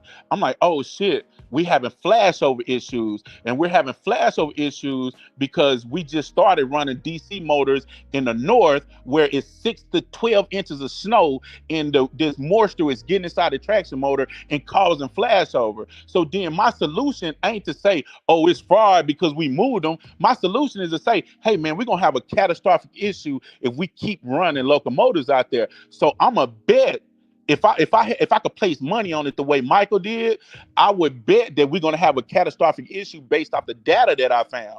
But now what I do is say in my industry, I say, hey man, we need to move we need to either coat our DC motors with a protective layer, so once moisture get into them, they'll be the commutator will be protected, or either we need to move them from up north and run them in the south and run them on the west coast and put another locomotive up there that's better. That's what I would do. So basically what Michael Burry did, he didn't find fraud. He just looked at a trend like trading stocks. And when he dug into the trend, he simply saw that people were defaulting their loan. It's not illegal to sign a loan. If they got a legal loan that they selling you, it's not illegal to sign for it. Now it's up to you to determine if you can make the payment. If you can't make that payment, that shit is on you. What a fraud came in there with those people was they was changing people credit scores and stuff. They were saying like, hey, they was just trying to sell them, right? So I come in there, my credit score is 600, but I need a 625. They'll fucking maneuver the paperwork to say, oh, he got a 600, so he got this and that. Or they'll tell me, hey, we're gonna put you in a traditional 30-year FHA loan, and then they put me in an interest only loan so they could get me into the loan. And that's why the 2 or 3 people that got arrested, out of all those people that was involved, it was thousands of bankers involved. Only 2 or 3 got arrested because they actually found fraud in them changing the paperwork and changing people loans after they signed. So that was the only fraud. But that fraud, Rick, didn't lead to Michael Burry. Michael Burry just followed the trend, just like any other investor do. It's just like me. I invest a little bit. When I knew Trump was going to do those tariffs, I went and took all of my money out of stocks and put them in the bonds. Because bonds, if the company go belly up, they got to pay the bonds out first. And then bonds got to guarantee interest on them at the mature date. So I said, man, the stock market finna take a hit. So I'm finna move my shit out. Me and my wife did that shit like 3 weeks ago. And today the stock market dropped 600 points. Because I knew Trump was finna fuck up the economy.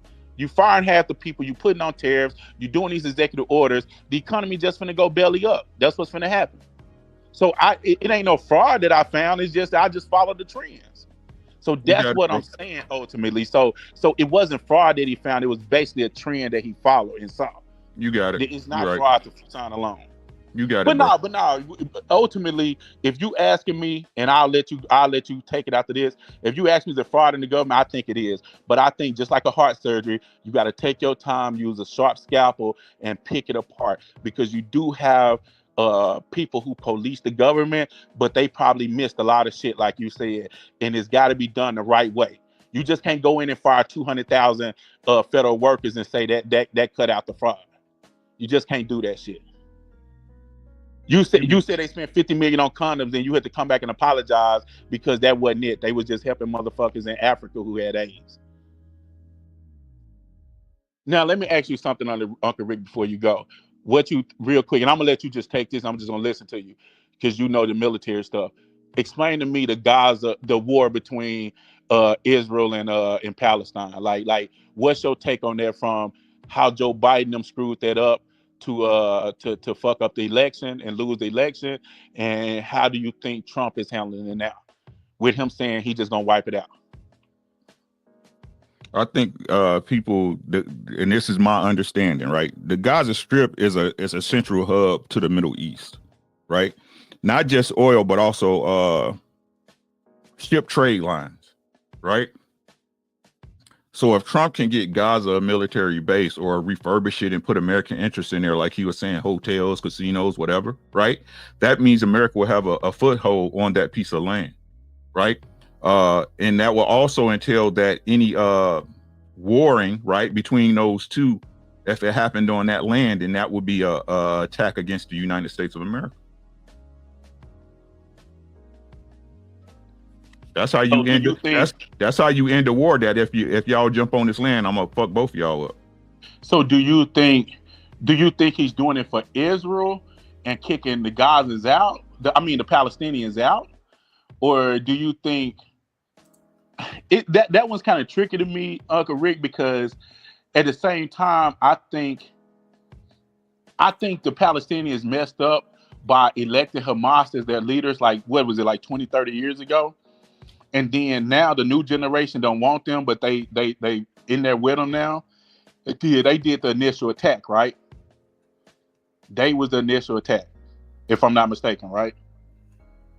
Me personally, I like I said, I don't know who attacked. That shit is 100 years old, damn near. You know what I'm saying? I'm talking about like last year when this new war started. No. Oh, you talking about the September 5th shit or whatever? Yeah. I can't remember. I can't lie to you, right? Me personally, if it was me, like me, at this point, what I see what's going on in the world with countries trying to step away from the U.S. dollar, right?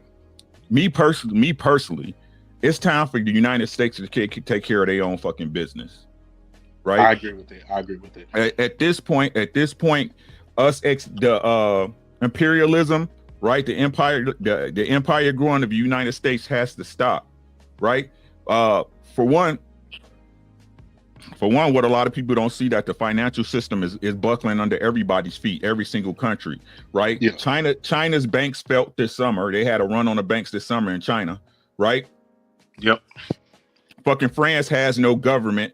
The franc is fucking being devalued at an alarming rate. Terrible shape. Right? Yep.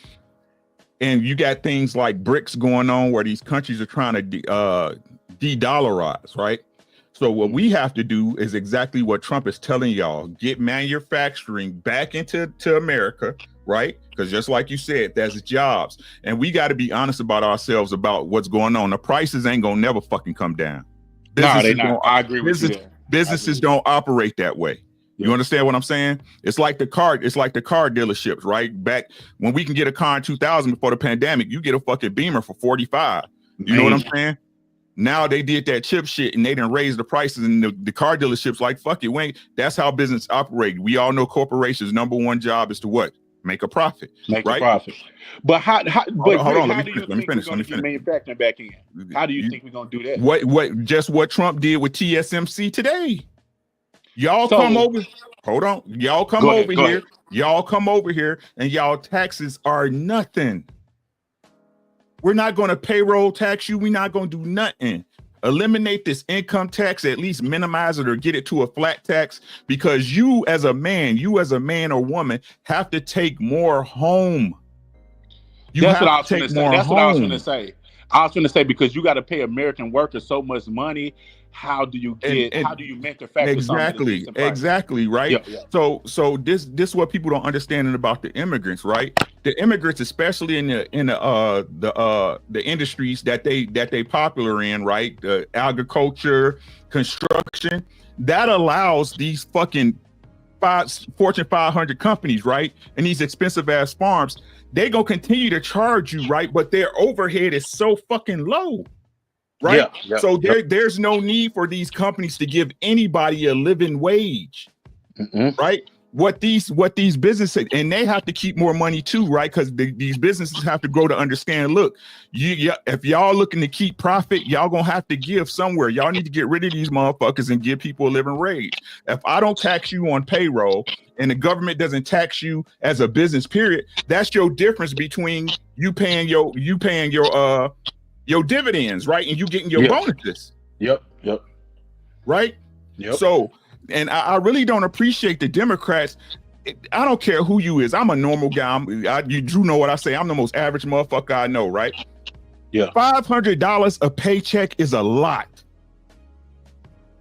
Nah, it is.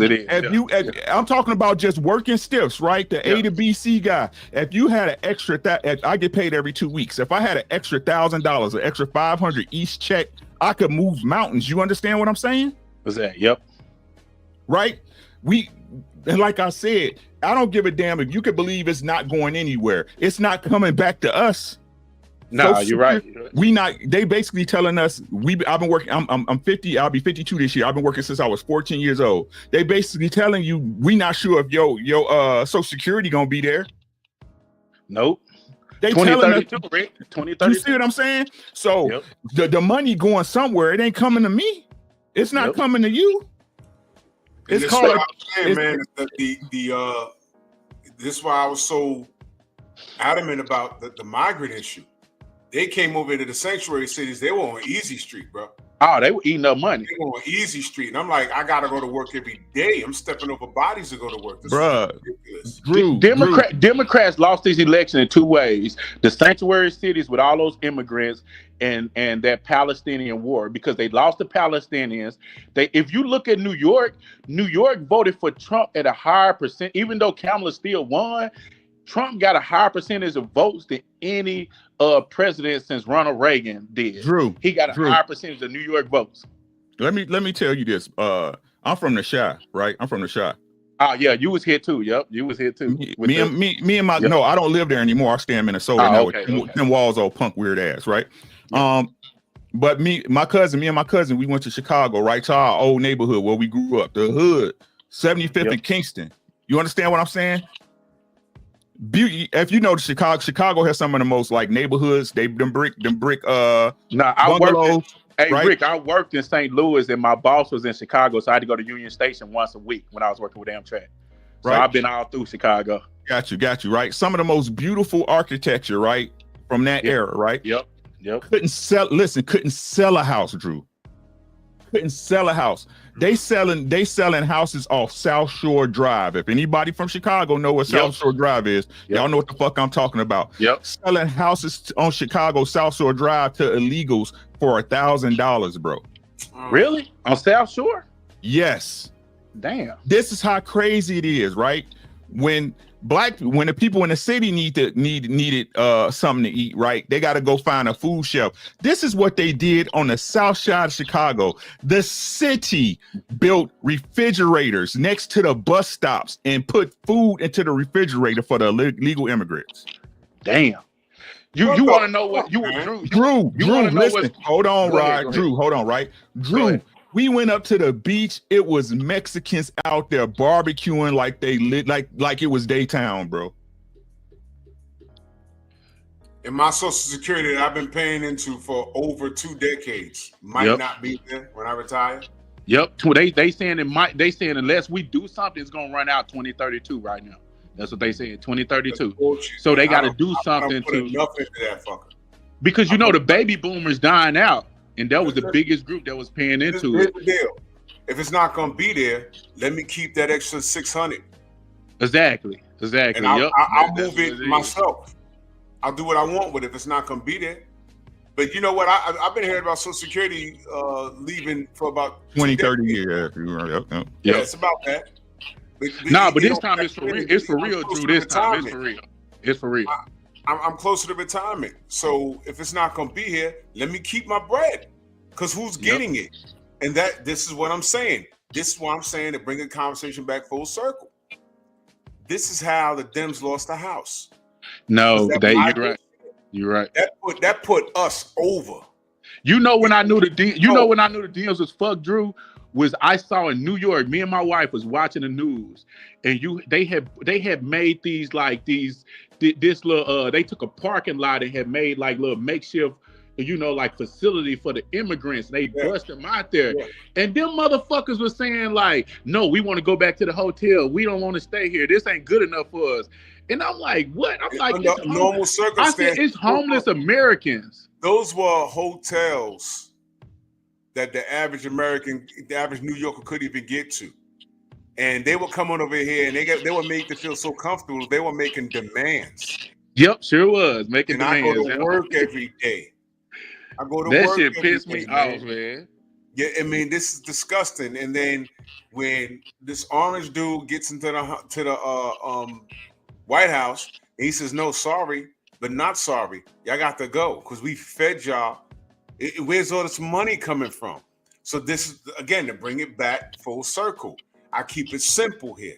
Everything out, there's credence to everything that everyone said here tonight, but I'm keeping it simple. Why the fuck am I paying for some person to be here, and then they think they could protest and wave a flag in my face in a country that they don't want to go back to?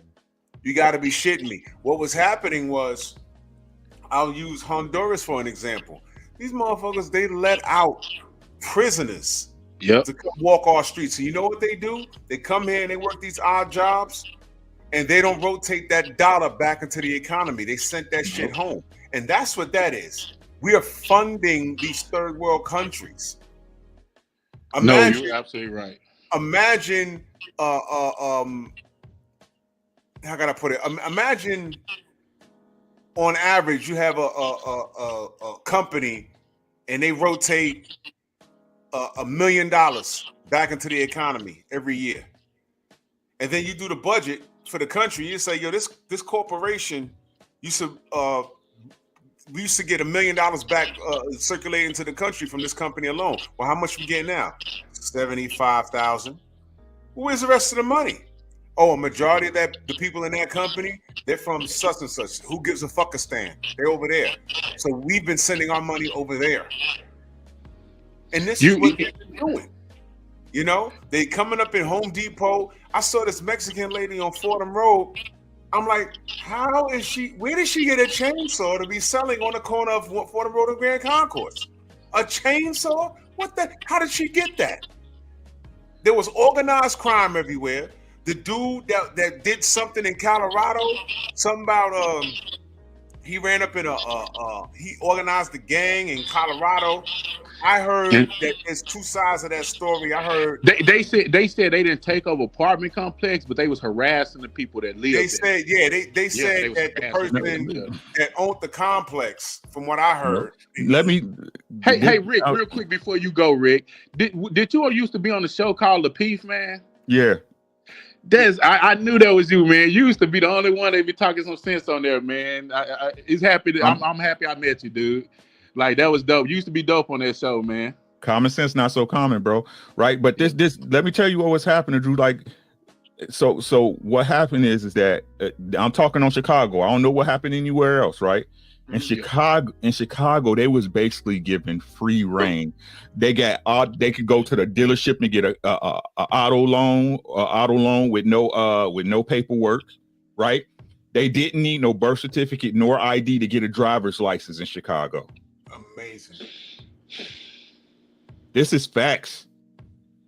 These motherfuckers, them sanctuary cities got to change their rules, man. These dudes was driving around in $90,000 Suburbans on the South Side.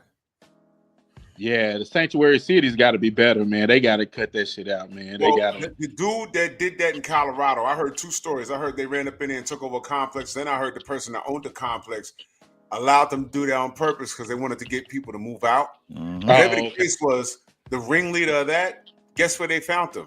Up here in the Bronx. And Dipped guess who out. told on him? When they put on the news, it wasn't no black people because the Latinos are saying The that Latinos was tired of them. you guys, you're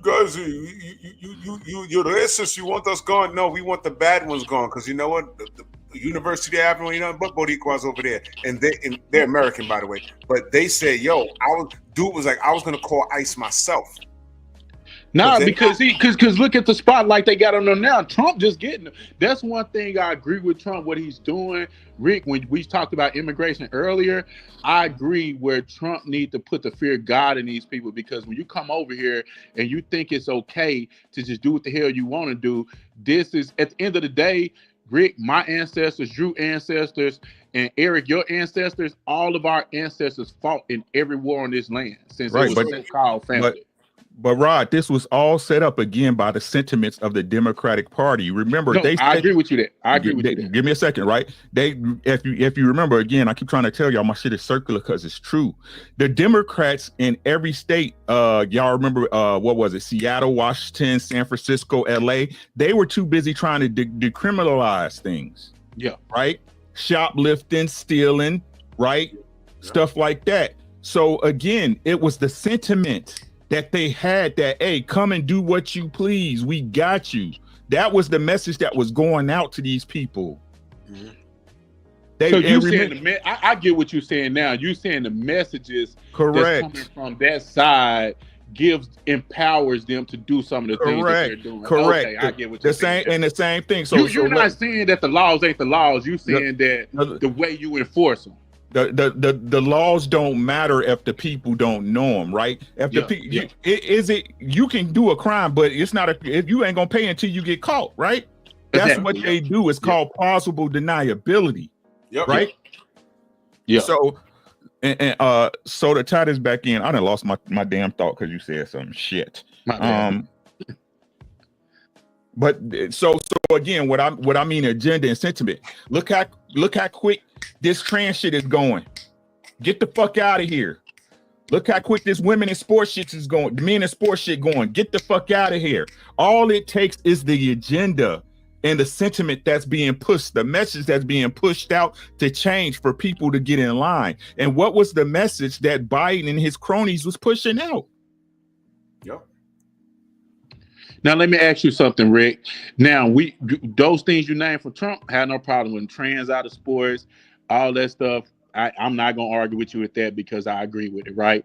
But then I asked on the same end, the Trump administration is pushing that DEI, which they use as, even though we know blacks only get 5% of the benefits, but they push as a black issue, if we're being 100% honest. They're using it to say that we're incompetent, we're not good at our jobs. The 400,000 black federal employees are parasites, shit like that, trying to make it seem like if you see a black person in a high position, he got it from DEI. Every black person that's in a position, they say they DEI. They trying to cut out different rights. They don't want us teaching our history of schools and shit like that. So when we talking about this double-edged sword, even though we like these things over here, then we look on the other side, we got to deal with these things because it's not a double-edged sword, right? You stabbing your fucking self, right?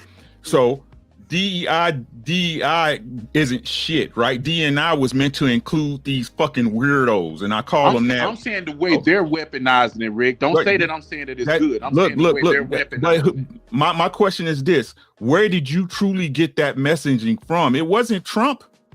No, it was Trump. That's why I got it from. When did he say it? No, I'm saying Trump got it. I got it from Trump is weaponizing it something negative towards black people. My question to you, sir, is when did he say it and put that message? I can tell you who told you to. Hold on. Right. What I'm saying is this, right? This is how crazy Negroes sound. You want to be judged by the content of your character and the work you do, right? Yeah, I always am. Right. So you want to be treated fairly, correct? Yes. Right. So if you're able to do the job, you should get the job regardless of your skin color, right? Yeah, but so we what? know that ain't the case. Stop. Right. So what you need DEI for? That's what I just said to you. I'm not saying that we benefited from DEI, but I'm saying they're weaponizing it, right? What I'm saying is yeah, I got in my position because I know my shit. But then they will weaponize it as is, hey, we need to fire him because he was hired under the guise of DEI, even though I know my shit.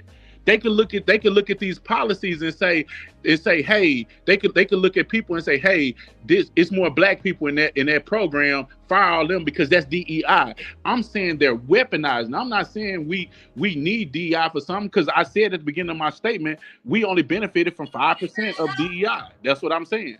But I'm saying that when you take somebody, weaponize it. So what you're saying is that they're weaponizing against the 5%. No, against any black person that's in a position. When I say benefit 5%, says who? Where you getting this we're seeing it from? every day. We're seeing it every day. They just fired a black general who had more credentials than anybody in the fucking Navy or the Air Force, and they fired him and hired a white guy. Said he was hired under the guise of DEI and hired a white guy that had less credentials. They're doing it every day. You can't be blind to that because you very intelligent. You know what's going on, Rick, but you can't be blind to what's going on and see what they're doing. Like, that's obvious what they're doing. Okay, you got it. No, I don't want to have it because I'm agreeing with you. I'm agreeing with you. Okay. I'm just trying to make sure, because I didn't want you to just say like, all right, fuck it, man. Like, I want you to understand that where I'm coming from is a real place. It's a real place, you know what I'm saying? Time will tell, right? Time will tell, right? Exactly. I'm already seeing it, but I do know it's going to get worse. I see the trends. I know it's going to get worse, you know, because you can see the shit like where we know like most black educated people are hired in federal government because private companies still don't uphold DEI the way they should. Private companies still don't do it. So federal government usually hire more educated black people. And so if you see the messages that's going out from the Republican Party and Trump administration, is federal employees are parasites and they just feed off the government, right? The majority of them are. Is that false? I don't know what it is because I haven't looked at each one of them jobs. My question is this, right? Have you ever dealt with a government entity? Have you ever seen how long it is? I work. Okay. Like I said, MTech was pretty much federal government. Okay, right. So you understand the bureaucracy of red tape and paperwork, correct? Yes. Okay. So would you say the government is efficient right now? I really wouldn't know because I ain't work in it, but I guarantee you I could go in there and find some inefficiencies. I could do that every company I go work for, private or government.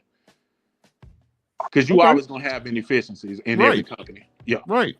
And so a guy like Elon Musk, right, who runs $1 billion company, Tesla, the car every fucking liberal loved until 4 years ago, right? Yeah, I guess, yeah. Right? A guy who came in and bought Twitter for billions and eliminated 90% of the staff, and it's still the number one social media site to this day, correct? He bought it for $44 billion. Now it's worth like $9 billion, but yeah. But it still runs, right? It still runs, but it's worth $9 billion. He lost like $30 billion in this. Right. So the man don't need no money, right? Yeah, he don't. Not right now, unless Tesla go belly up because most of the value is tied up in stocks. Correct. Right. So again, how can we say this man isn't qualified when he runs companies? Isn't America a business? I'm just you talk to the wrong person now because I'm just not the type to think somebody's just smart because they run a business. Hey, you got it, bro. I see a lot of white privileged motherfuckers. I got you, bro. I got you. I understand, man. Yeah, you understand what I'm saying, Rick. You know, me and you, we're competent. I could tell, like talking to if you say so. Don't speak for me though. Speak for yourself. You know what I'm saying? Don't speak for me. I'm a competent person, right? I just don't think somebody who companies only survive because he got $21 billion in government contracts is just smart because he's just smart. I just don't believe that. I've listened to the man talk. I saw Pete. I followed and read where Peter Thiel had to fire him from PayPal because he was in there trying to do the same shit and fucking up stuff. So he just told him to go sit home and wait for them to sell the company. And then you look at Tesla, and the only reason Tesla is successful because of almost $12 billion and 10 to $12 billion in government funding. Yep. How about Starlink? Starlink's the same thing. Government funding. How about SpaceX? SpaceX, same thing, government funded. I mean, your company's successful because it's government funded too, right? I don't care if my company funded. I just need my check. Exactly. Hey, Drew, be easy, my boy, man. I appreciate you. I love you. It's just my check. Yes, sir. I know. Y'all be easy, bro. Man, I just really Hey, Drew, I'm finna lead too. I'm finna lead too, Drew. But I'm gonna say this. I'm gonna say this, Drew. Man, listen, we're gonna do this again because I think I'm not one of them brothers, Drew. Drew, I'm not one of them brothers that believe that because a white man is in a position that he's the greatest ever. I just don't do that shit. You know what I'm saying?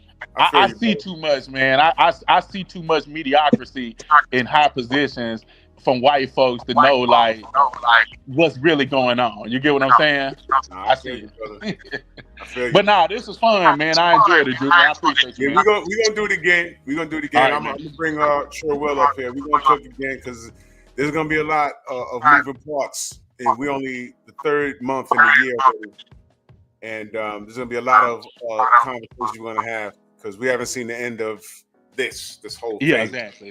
And yeah, I'm knocking on retirement. I need to know what my income is versus outgo, and you have to outgo out this country, and especially my dollar where it goes, you know. Yeah, for sure. Man, salute to you, Rod. I appreciate you. Man. Yeah, appreciate it. No doubt. My brother Eric Jordan, man, always welcome, man. Thank you so much. Hey, it was a good discussion. I mean, I don't want to interject on the DEI thing. It just reminded me of when they got rid of affirmative action for the colleges. I didn't see the DEI really helping really anybody except white women. So affirmative action, just the same thing. DEI, affirmative action. White women benefited from that more than anything. That's the weird part. But man, yeah, brother, much love and appreciation, man. Thank you so much, brother. Yes, sir. Well, phenomenal discussion, though. I'm not even gonna BS. It was great.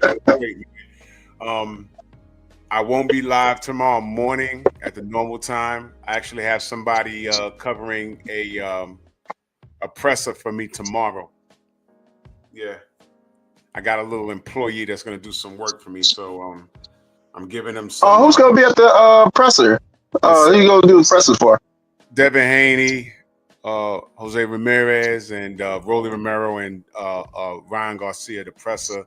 I opened up my email a few hours ago, and I got my my credential. So that's what's up. So I'm gonna be at work, but the person that I have working with me, I'm sending him. So I'll be live, but it won't be me. You know what I mean? So but I'll be live, but it won't be at 9:30 a.m. It'll be tomorrow, maybe around 2 or 3. Okay. Yeah, man. Salute to you. I appreciate you, good brother. I appreciate it too. Yes, sir. I'll talk to you soon. All right. Go. Yep. Yeah, that was a dope ass discussion, man. I appreciate you guys for hanging out. Y'all make sure y'all go subscribe to Uncle Ricky. You know what I'm saying? He was cooking. You know what I'm saying? There's gonna be more to discuss, man. I'm actually motivated to do more have more political conversations. Yeah, no, Randall, LGBTQ also, they benefited from that. And that's the problem with black movements. We always get assimilated. That's another conversation I want to continue to have. But man, salute to everybody. Venmo, Zelle, Cash App, Super Chat. I gotta go because I gotta get up early. Yeah. So I got a doctor's appointment, then I gotta go to work, and I have to hand my stuff over to my homeboy so he can go cover this presser for me.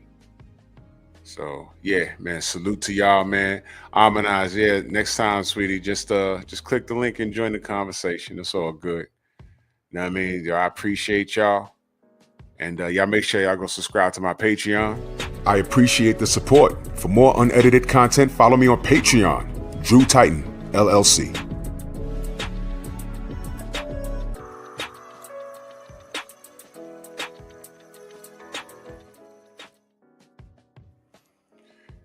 And that's the show, guys.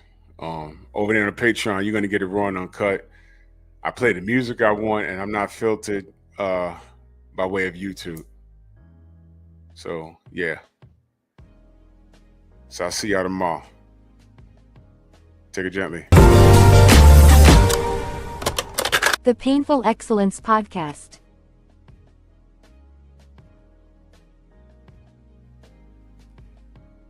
Bye-bye.